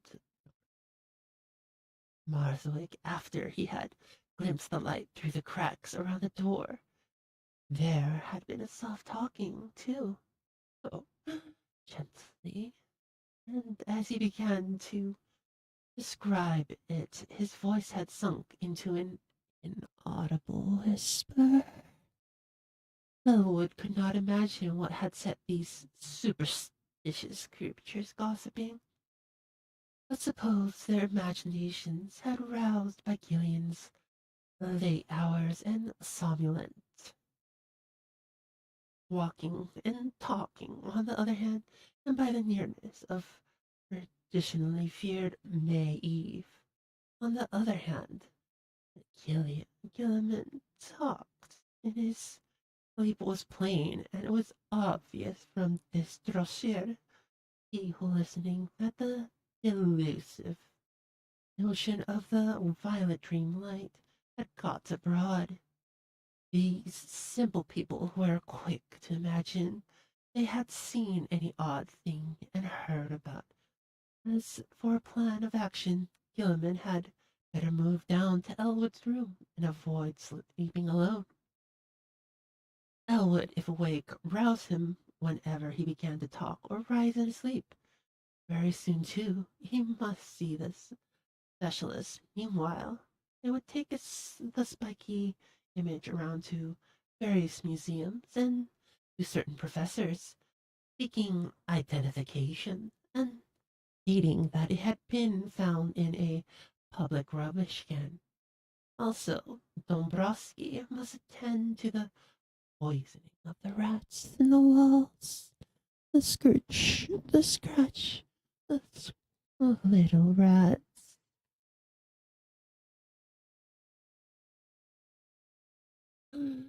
Raised by Elwood's companionship, Gilman attended classes that day. Strange urges still tugged at him, but he could sidetrack them with considerable success. During a free period, he shewed the queer image to several professors, all whom were intensely interested. though none of them could shed light, any light, upon its nature or origin. That night he slept on a couch which Elwood had the landlord bring to the second-story room, and for the first time in weeks had wholly free from disquieting dreams. But the feverishness still on, and the whines of the loom fixer were a nerving influence.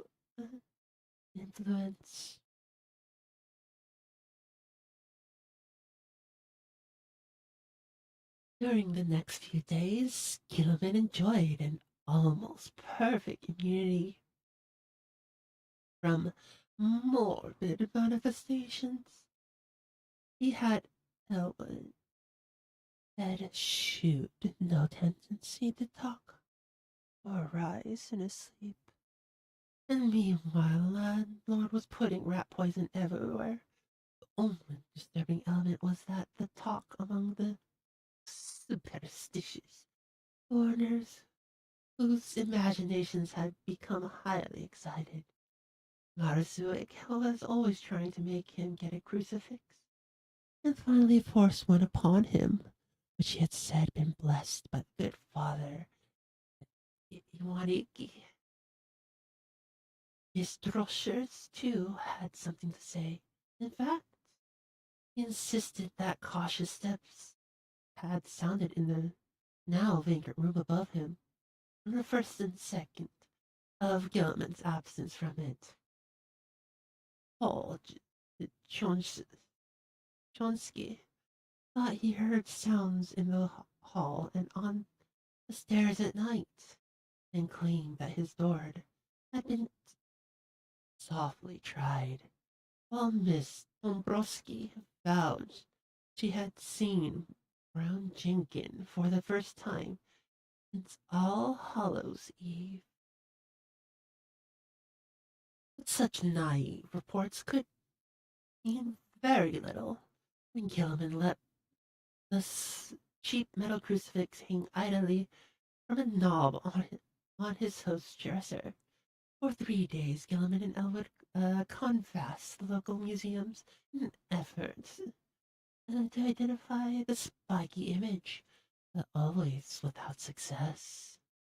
In every quarter, however, interest was intense, for the utter alienage of this thing was a tremendous challenge to scientific curiosity. One of the small radiating arms was broken off and subjected to chemical analysis, and the result is still talked about in college circles. Professor Ellery found platinum, iron, tellurium, a strange alloy.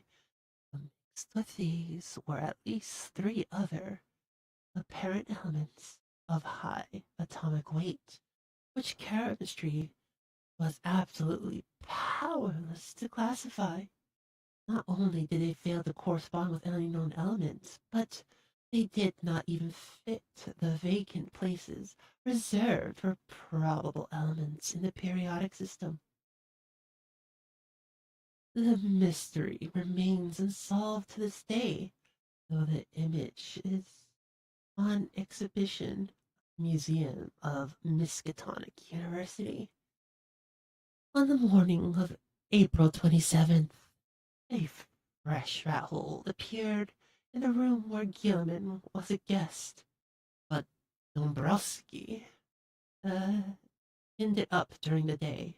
Poison was not having much effect, for scratching and scurryings in the walls were virtually undiminished.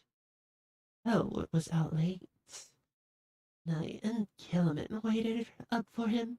He did not wish to go to sleep in a room alone, especially since he thought he had glimpsed in the evening twilight that repellent old woman whose image become so horribly transferred to his dreams. He wondered who she was and had been near her rattling the tin can the rubbish heap at the mouth of the squalid courtyard. The crone had seemed to notice him and leer at him. Or perhaps this was merely his imagination. The next day, both youths felt very tired and knew they would sleep like logs when night came. In the evening, they drowsily discussed the mathematical studies which they had complete and perhaps harmfully engrossed Gilliman.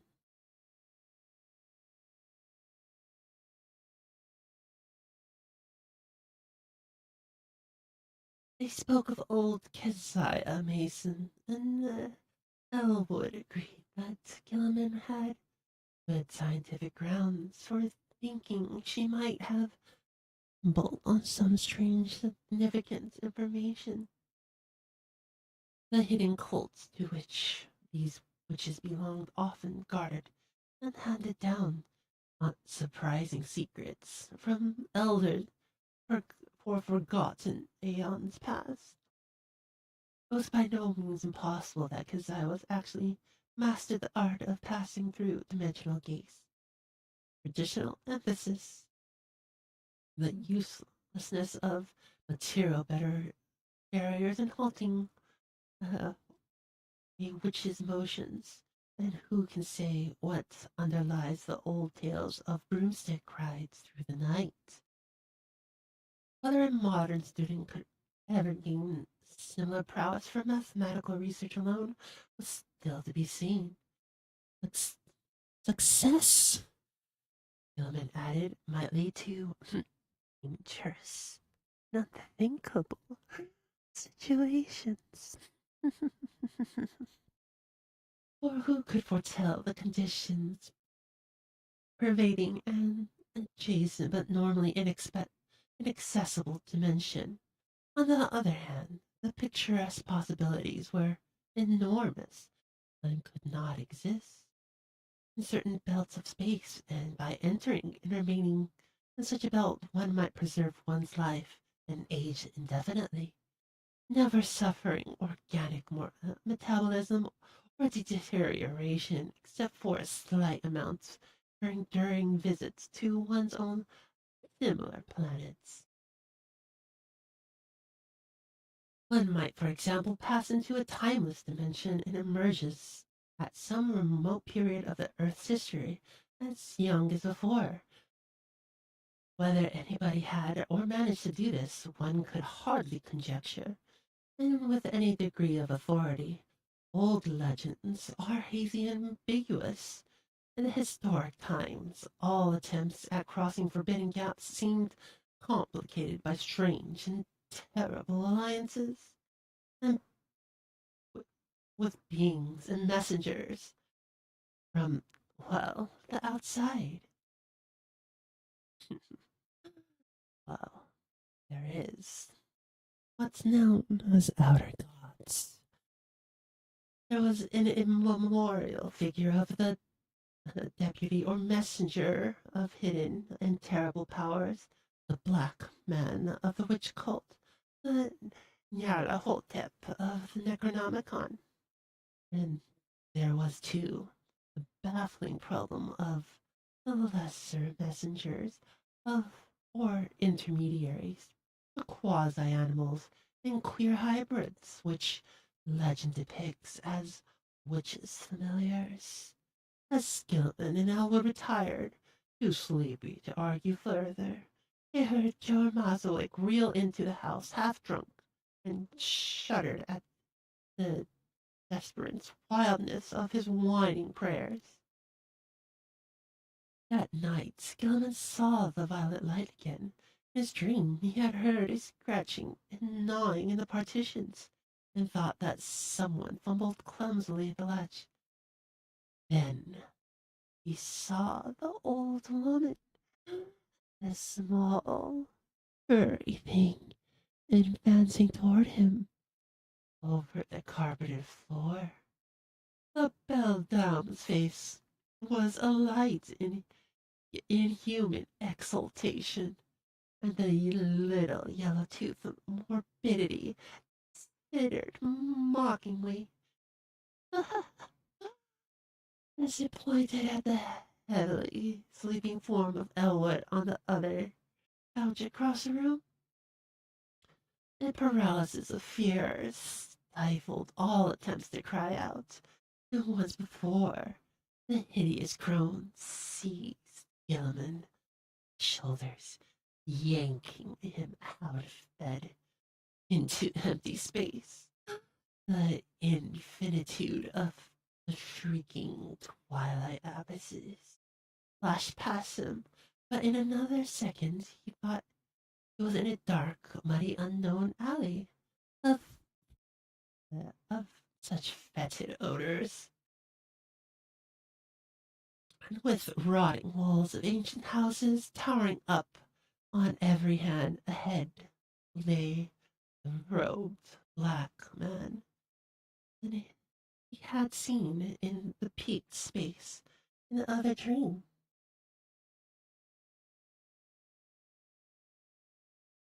While from a lesser distance the old woman was beckoning and grimacing imperiously.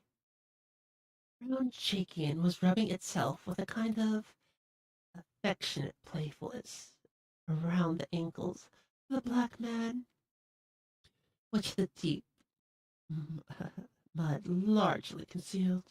There was a dark open doorway on the right, to which the black man silently pointed. Into this grimacing crone started Rag Gilliman. After hearing after her by his very night-clothes sleeves, his pajamas tearing slightly under her claws.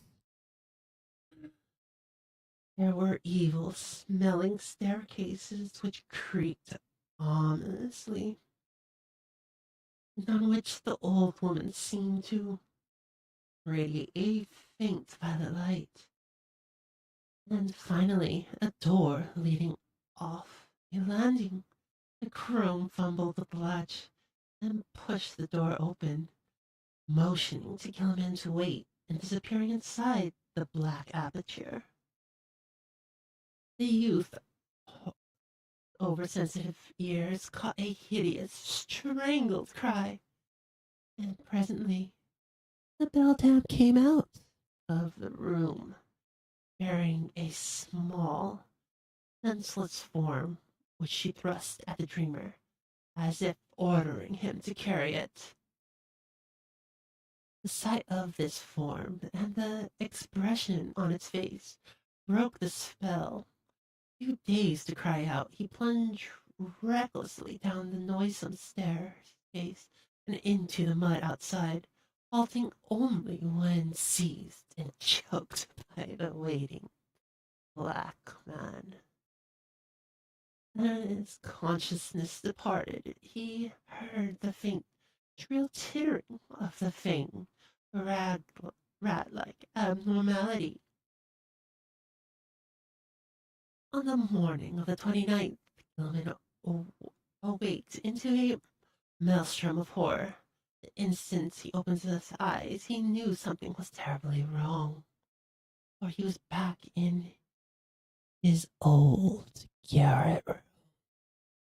The slanting wall and ceiling rolled on the now unmade bed. His throat was aching inexplicably, and he struggled to a sitting posture. He saw with growing fright that his feet and pajama bottoms were brown with caked mud, and for the moment his recollections were hopelessly hazy.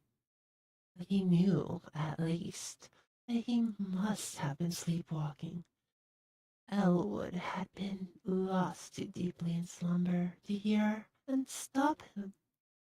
On the floor were confused, muddy prints, but oddly enough, they did not extend all the way to the door. The more Gilliman looked at them, the more peculiar they seemed, or in addition to those he could recognize as is there were some smaller, almost roundish markings. uh,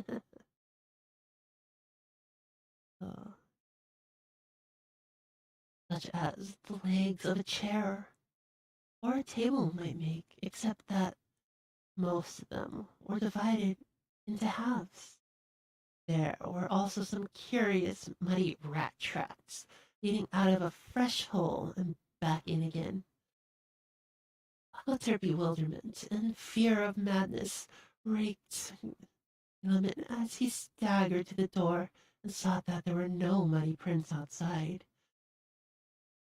The more he remembered of this hideous dream, the more terrified he felt, and it added to his desperation to hear Joe Marskowitz chanting mournfully 2 floors below.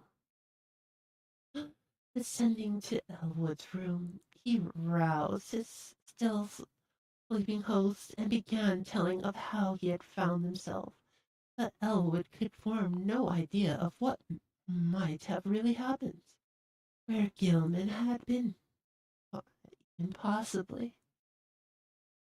How he got back to his room without making tracks in the hall, and how the muddy furniture like prints came to be mixed in with the garret chamber. Well, were wholly beyond conjecture. Then there was those dark, livid marks on his throat as he was grasped there.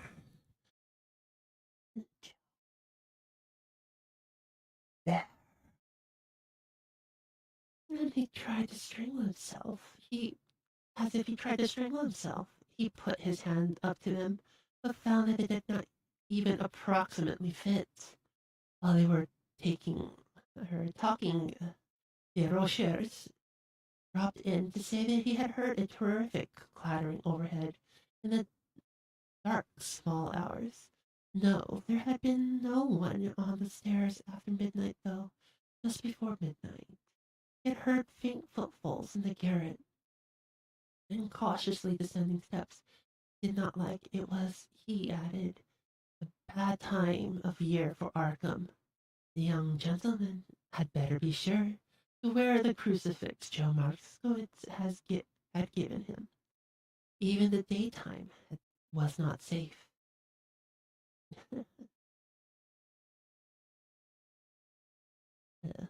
In the house, especially a thin, childish wail, hastily choked off. Gilman menacingly attended classes, or mechanically attended classes that morning, but was wholly unable to fix his mind on his studies. A mood of hideous apprehension and expectancy had seized him. It seemed to be awaiting the fall of some annihilating blow.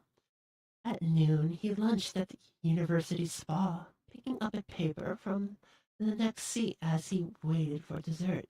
But he never ate that dessert, for an item on the paper's first page left him limp, wide-eyed, and only able to pay his check and stagger back to his room.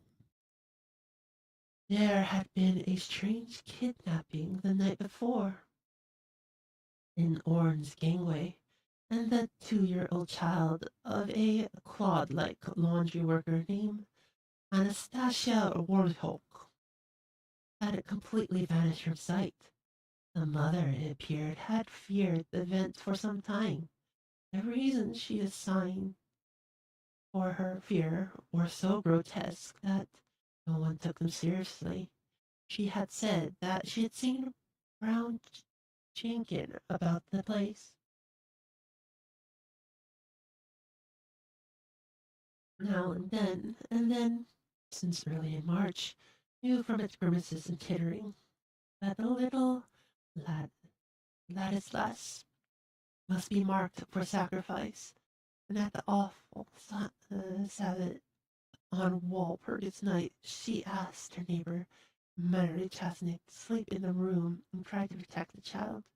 But Mary had not dared. She could not tell the police. They never believed such things.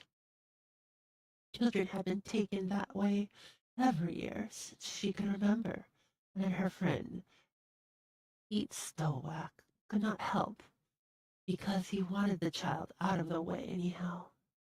But what threw Gilliman in a cold perspiration was the report of a pair of revelers who had been walking past the mouth of the gangway after midnight. They admitted they had been drunk. Both vowed they had seen a crazily dressed trio hurriedly entering the dark passageway. There had, they said, been a huge robed individual, a little old woman in rags, and a young white man in his nightclothes.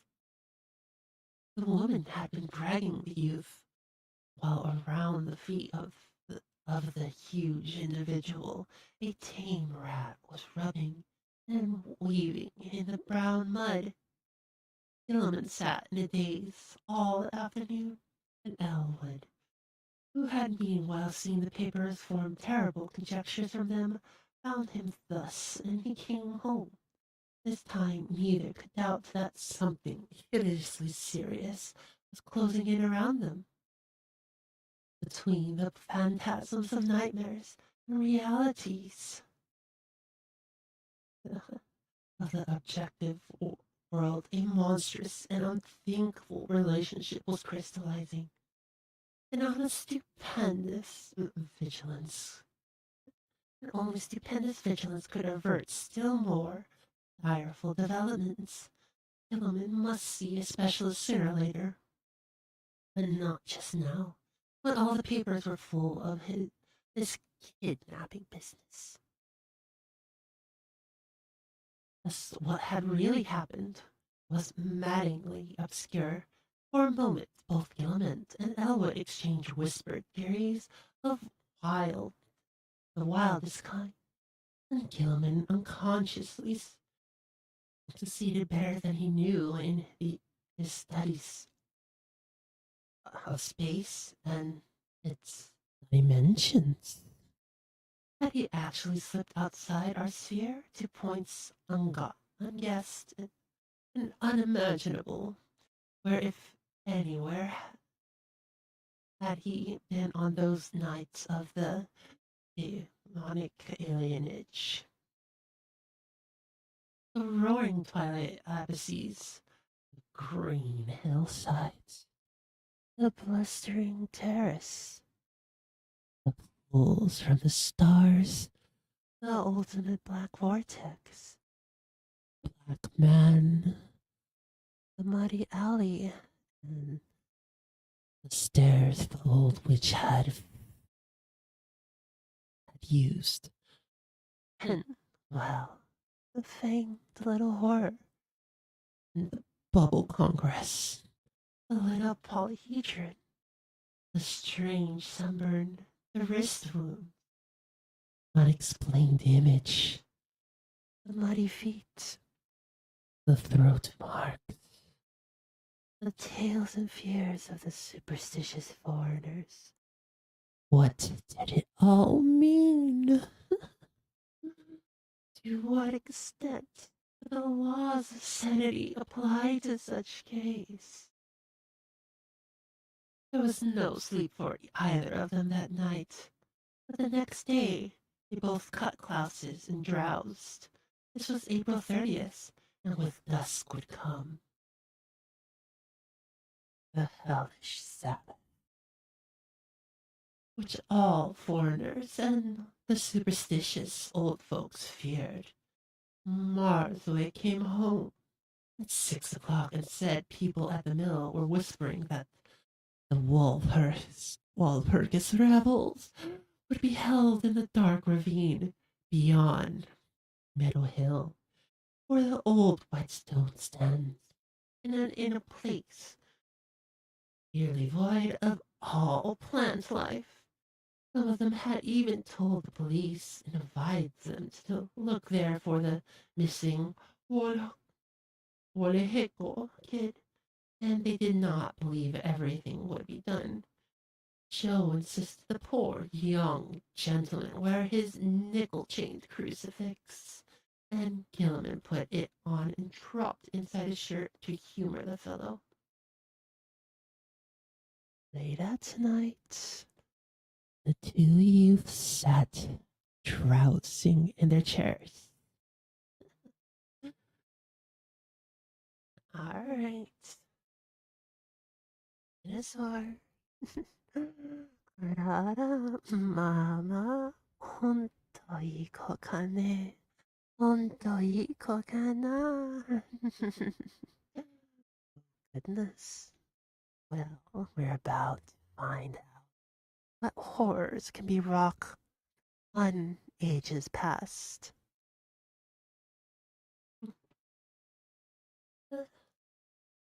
Lulled to rhythmical playing of the loom fixer on the floor below. Gilman listened as he nodded and returned preternaturally sharpened hearing seemed to strain for some subtle red murmur beyond the noises of the ancient house. Unwholesome recollections of things in the Necronomicon and the Black Book welled up, and he found himself swaying to insidious rhythms said to be pertain to the blackest ceremonies of the Sabbath,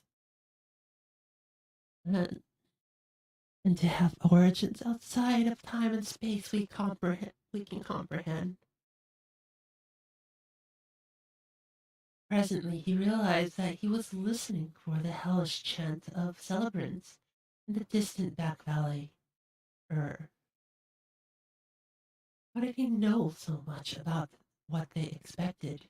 How did he know the time of Nahab and her acolytes were due to bear the brimming bowl, which would follow the black chicken or the black goat? He saw that Elwood had dropped asleep and tried to call out and awaken. Something, however, closed his throat. He was not his own master. He had signed the black man's book, after all. Then his fevered, abnormal hearing caught the distant wind-borne notes over miles of hill and field and alleys that came, but recognized them. Nonetheless, the fires must be lit, the dancers must be starting in.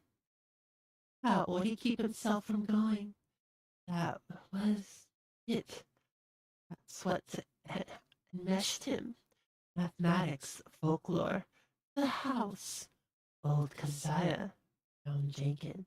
And now that he saw that there was a fresh rat hole near his crotch, above the distant chanting, the near ring of Joe Marsowitz came another sound, a stealthy, determined scratching in the partitions. He hoped the electric lights would not go out. Then he saw the fanged, bearded little face in the rat hole, the cursed little face when he at last realized bore such a shocking, mocking resemblance to old Keziah's, and heard the faint bumbling at the door, the screaming twilight abysses flashed before him. He felt himself helpless in the formless grasp of the iridescent bubble congresses.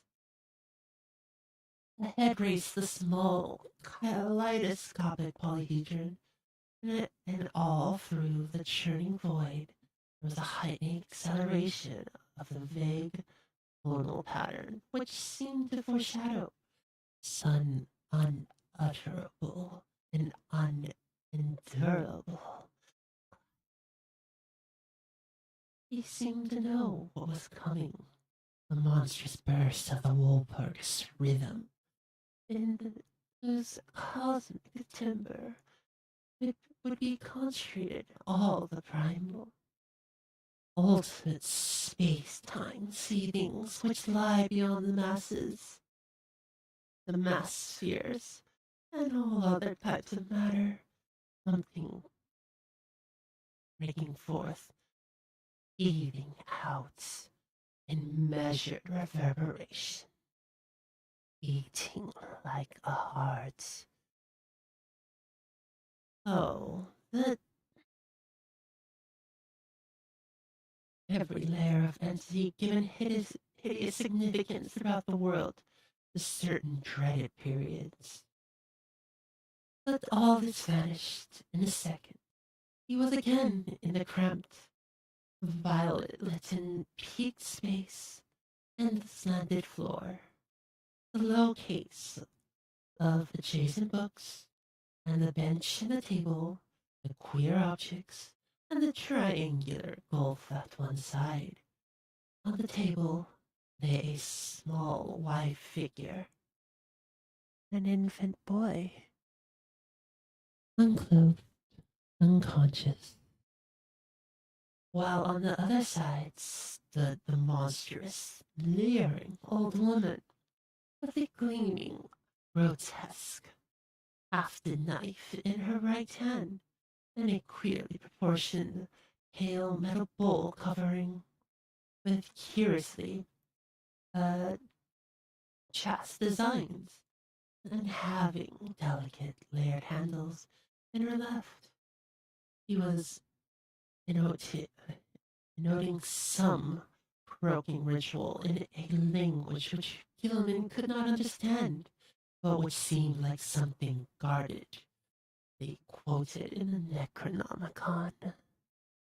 And as the scenes grew clearer, he saw the ancient crone bend forward and extend the empty bowl across the table, and unable to control his own motions, he reached far forward and took it in both his hands, noticing as he did comparative lightness. At the same moment, the distinguished and disgusting form of brown Drinkin scrambled up over the brink of the triangular black gulf on his left.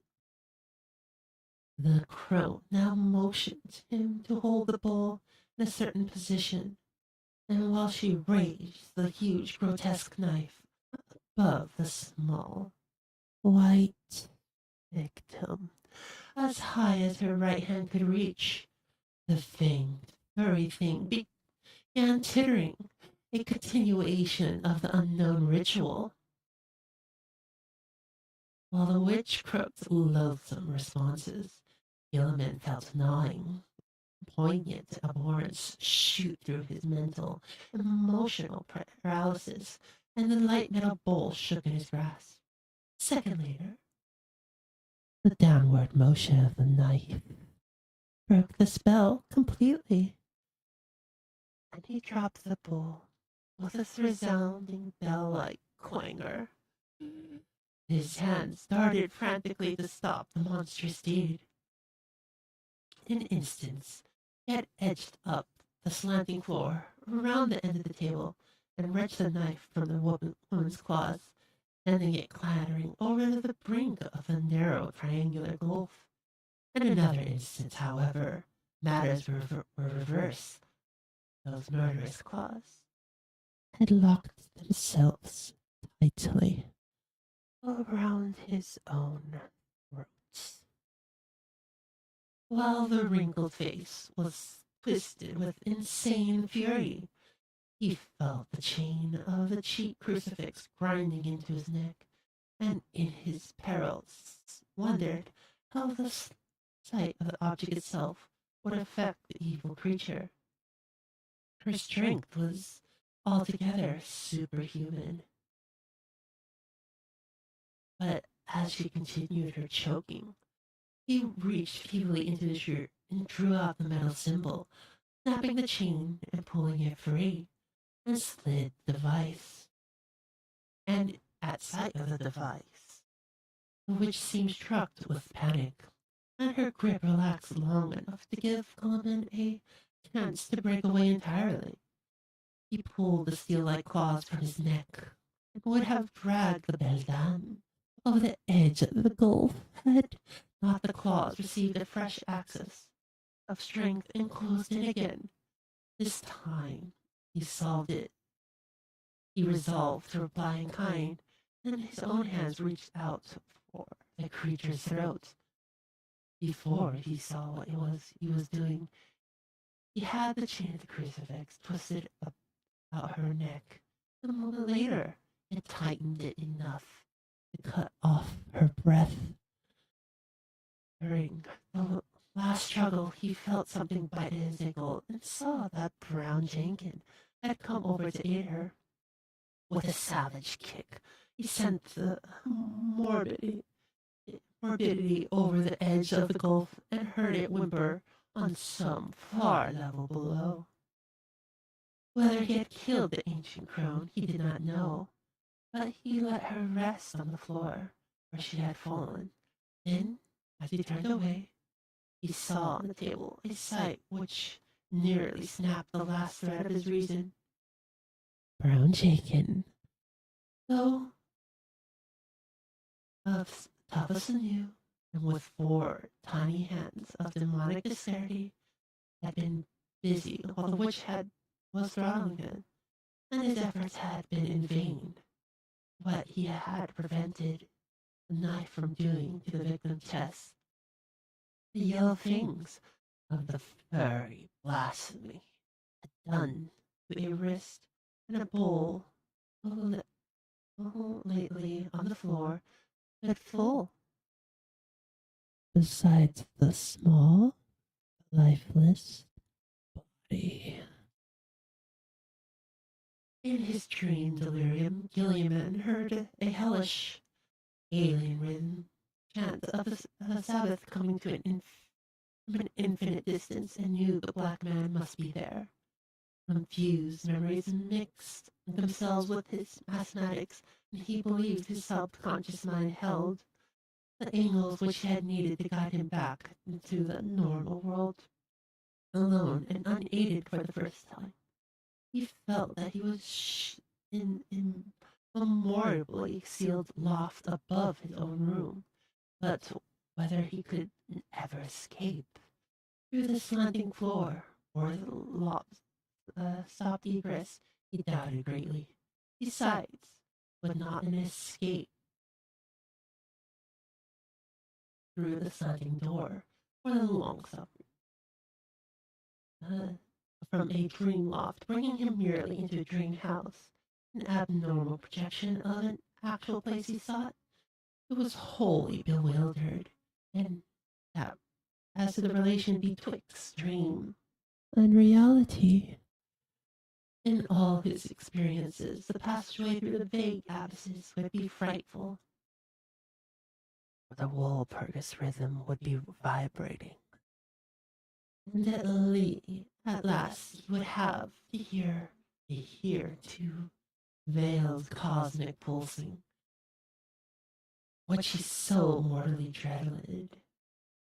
Even now he could detect a low, monstrous shaking, whose tempo he suspected all too well. At Sabbath time it always mounted and reached through the worlds to summon the innate to nameless rites. Half the chants of the Sabbath were patterned on the faintly overheard, pulsing which no earthly ear could endure. Its unveiled spatial fullness.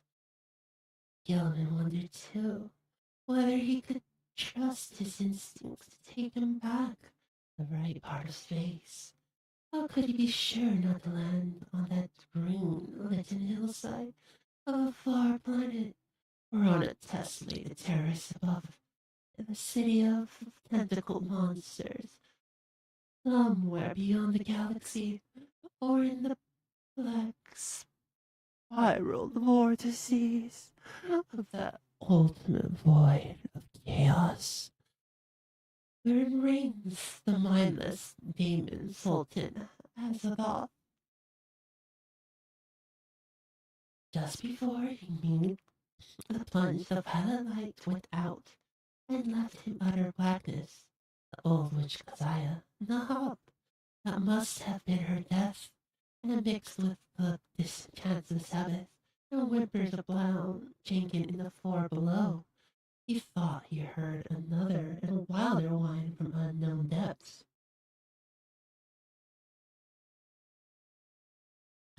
Joe Moskowitz, the prayers against the crawling chaos. Not, not her whole tip. Now turn to an inexplicably triumphant streak, words of sardonic, actually impinging on vortices of febrile dream. Subnigarath, the goats of 1,000 young, and they found Gilman on the floor of his queerly angled old garret's room, long before dawn, where the terrible cry had brought Disrocheres, Bronchis, Debronsky, and Marshkus all at once, and had even wakened the soundly sleeping Elwood in his chair. He was alive, with open, staring eyes, but seemingly largely unconscious. On his throat were the marks of murderous hands. On his left ankle, a distressing rat bite. His clothing was badly rumpled. Joe's crucifix was missing. Elwood trembled, afraid to speculate at what new form his friend sleepwalking had taken. Marshkowitz seemed half dazed because of a sign he had had in response to his prayers. Then he crossed himself frantically when the squealing and whispering of a rat sounded from beyond the slanting partition. When the dream was settled, when the dreamer was settled on the couch on Elwood's room, they sent for Dr. Mouthwisks, a local practitioner who would repeat no tales that might prove embarrassing. He gave Gilman two hypodermic injections, which caused him to relax, something like natural drowsiness. During the day, the patient regained consciousness, at times whispered his newest dream disjointedly to Elwood. It was a painful process, and at its very start brought out fresh and disconcerting fact. Gilman, whose ears largely possessed an abnormal sensitivity, was now stone deaf. Dr. Malowski, summoned again in haste, told Elwood that both eardrums were ruptured, as if the impact of some stupendous sound, intent beyond all human conception or endurance. How such a sound could have been heard in the last few hours, without arousing all the Miskatonic Valley, was more than the honest physician could say. Elwood wrote his part of the soliloquy on paper so that a fair, easy communication was maintained. Neither knew what to make of the whole chaotic business. Decided it would be better that they thought as little possible about it. Both thought, though, agreed that they must leave this ancient accursed house as soon as it could be arranged. Evening papers spoke of police raids on some curious revelers in a ravine beyond Meadow Hill just before dawn, and mentioned that the white stone there was an object of age-long superstitious regard. Nobody had been caught, but among the scattering fugitives had glimpsed a huge black individual, In another column, it was stated that no trace of the missing child, Ladrias or Wojciech, had been found. The crowning horror came that very night. Elwood would never forget. And what was forced to stay out of college the rest of the term because of the result of his nervous breakdown. He had thought he had heard rats in the partition all that evening, but paid little attention to them. Then, long after both he and Gilliman retired, the atrocious shrieking began. Elliot jumped up and turned the lights and rushed over to the guest couch. The occupant was emitting sounds of verbally inhuman nature, and it was as if racked by some tormented beyond description. He was writhing under the bedclothes. A great red stain was beginning to appear on the blankets. Billy would scarcely dare touch him. Thank you for the follows. And screaming and writhing subsided by the time Dombrowski, Joyschnik, Droschkers, and Marzoik, the top floor lodger, were all crowding in the doorway. The landlord had sent his wife back to the telephone for Dr. Marlowski. Everyone shrieked when a large rat-like form jumped out from beneath the ensanguinated bedclothes and scuttled across the floor to a fresh, open hole close by. When the doctor arrived and began to pull down the fretful covers, Walter Gilman was dead. It would be barbarous to do more than suggest what had killed Gilman. There had been virtually a tunnel through his body.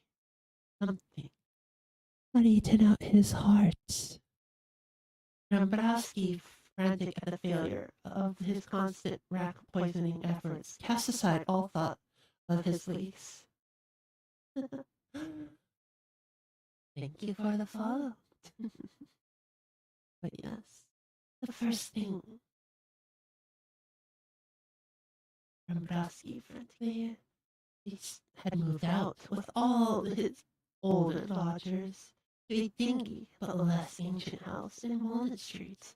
The worst thing for a while was keeping Joel Marsky quiet, for the brooding room fixer would never stay sober, and the constantly whining and muttering about spectral and terrible things. It seemed that on the last city's night, Joe had stopped and stooped to look at the crimson rat tracks which led from Gilliman's couch to nearby on the carpet. They were very indistinctive, but a piece of open flooring intervened between the carpet's edge and the baseboard. There, Marskowitz had found something monstrous. Why he had, for no one else could quite agree with him, despite the undeniable queerness of prints. The tracks on the flooring were certainly vast, unlike the average prints of a rat. But then, Shionski and Dishroshker would not admit they were like prints of 4 tiny human hands, all placed in a row. The house was never rented again, and as soon as Dombrowski left it, the pall of the final desolation began to descend, for people shunned it both on account of its old reputation and because of a new, fetid odor. Perhaps the ex-landlord's rat poison had worked after all, for not long after his departure, the place became a neighborhood nuisance. Health officials traced the smell to the closed spaces above and besides the eastern garret room, and agreed that the number of dead rats must be enormous. He decided, however, that it was not worth their while to open and disinfect the long sealed spaces, and the fetid odor would soon be over, and the locality was not one which encouraged fastidious standards. Indeed, There were always vague local tales of unexplained stenches upstairs in the witch's house just after May Eve and Hollow Mass. The neighborhood grumbling, puts in the inertia, but the fetid nonetheless formed an additional count against the place where its last house was condemned as a habitation of by the building inspector, Gilman's dreams, or Gilman's dreams, and their attendant circumstances have never been explained.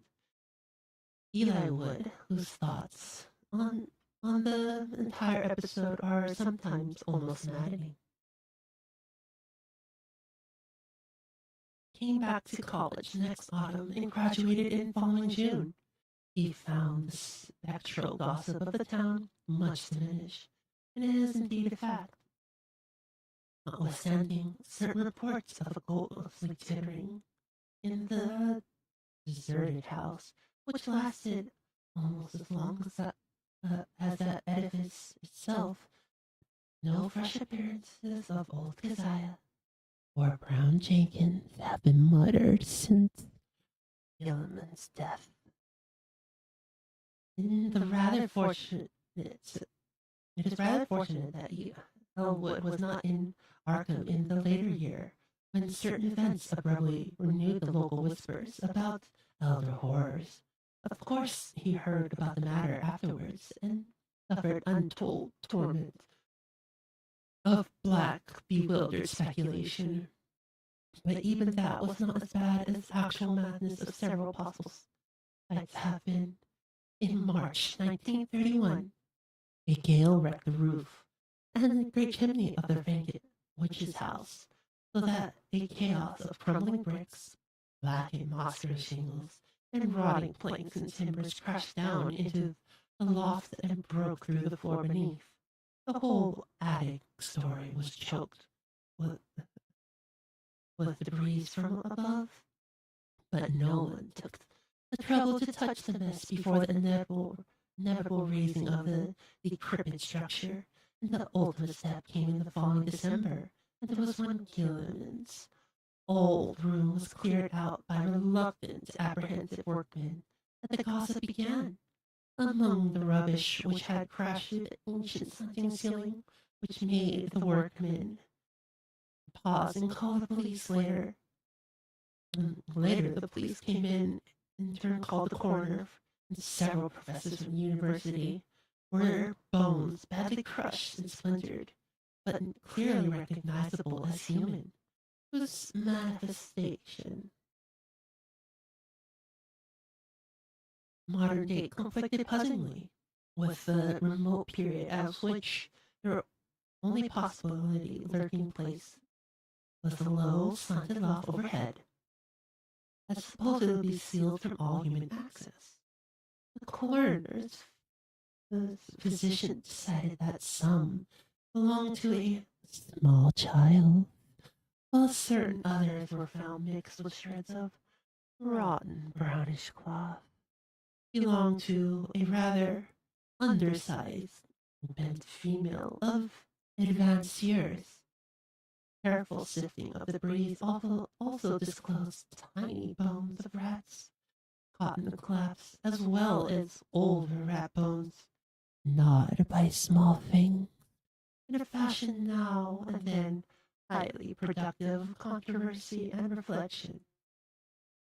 Other objects found included mingled fragments of many books and papers, together with a yellowish dust left from the total disintegration of still older books and papers, all without exception appeared to detail with black magic, most advanced in horrible forms.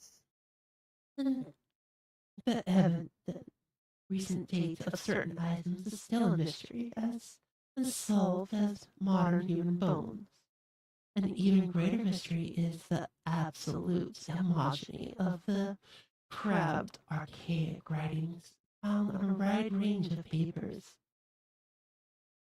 whose conditions and watermarks suggest an age difference of at least 150 to 200 years.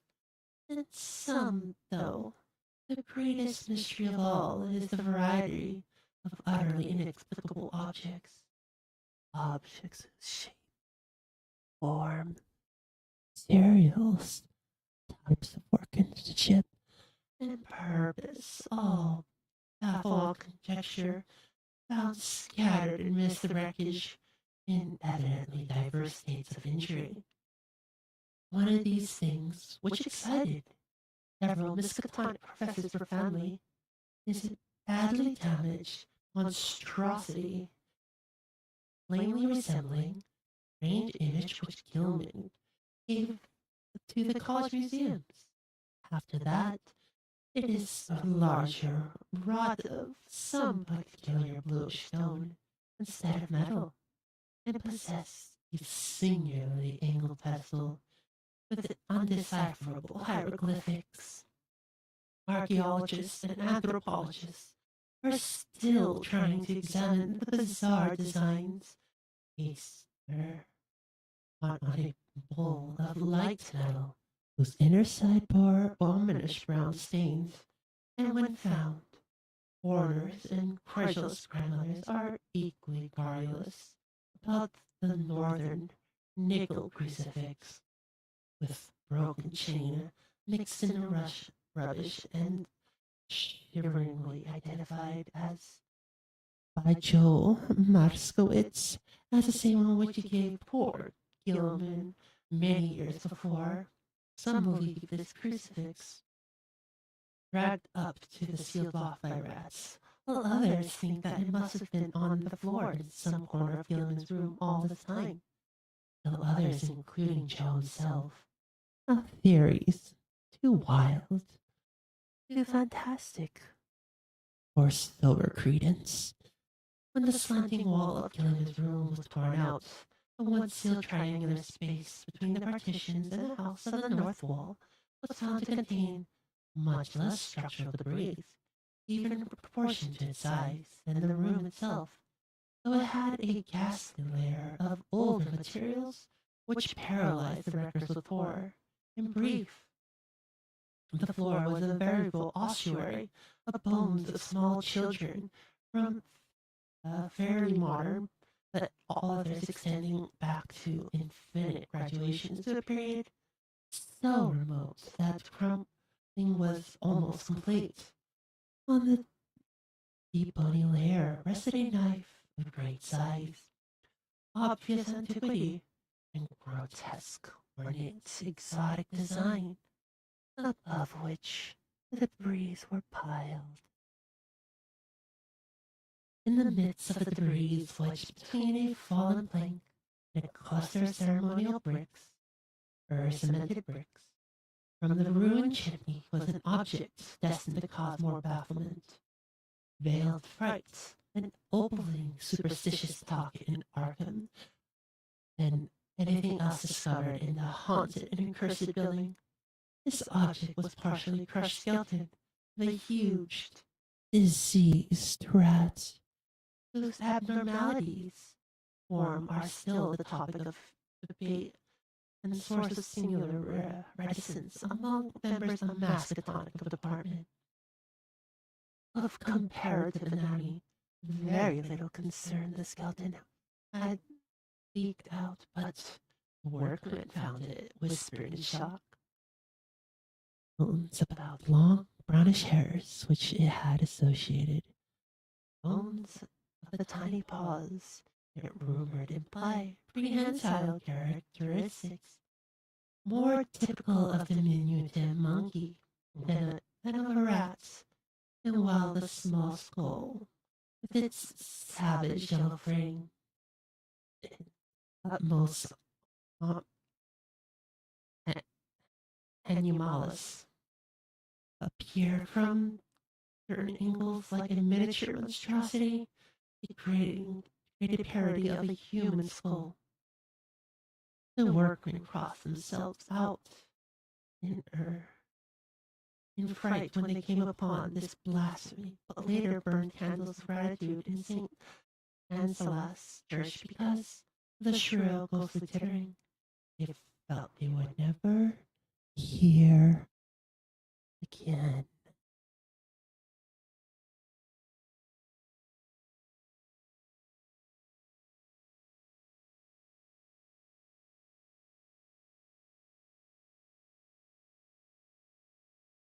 All right. And that comes to our conclusion. Not reading anymore. Oh gosh. All right. So let's find another ASMR person. Similar.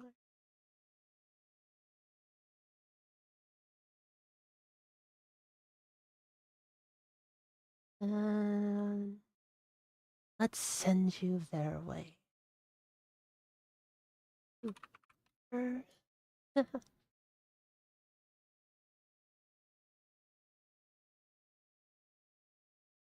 Alright. Alright. Uh,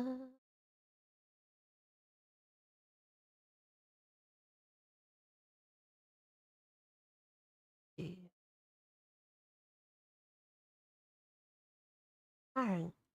Since it's late, we will send you to Silas Serenity.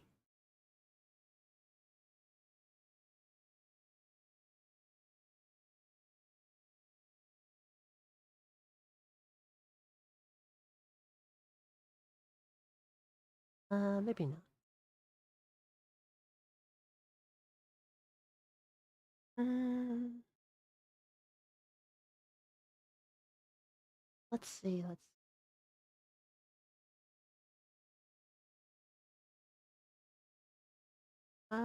Who else is around?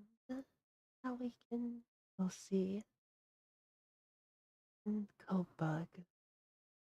Well, hey. Oh, this person's doing a puzzle,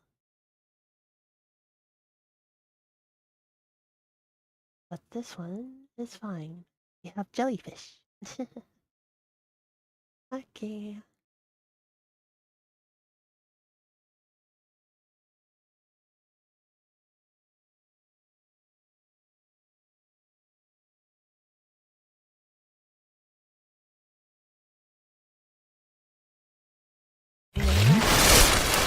Just drink.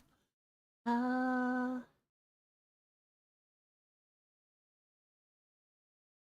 you know what? Go visit Sanguine. It's been a while. Have to go bug Sanguine.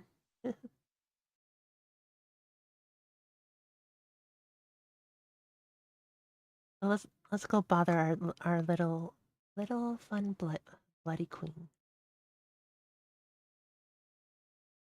Shringed. Alright. Thanks. Thank all of you.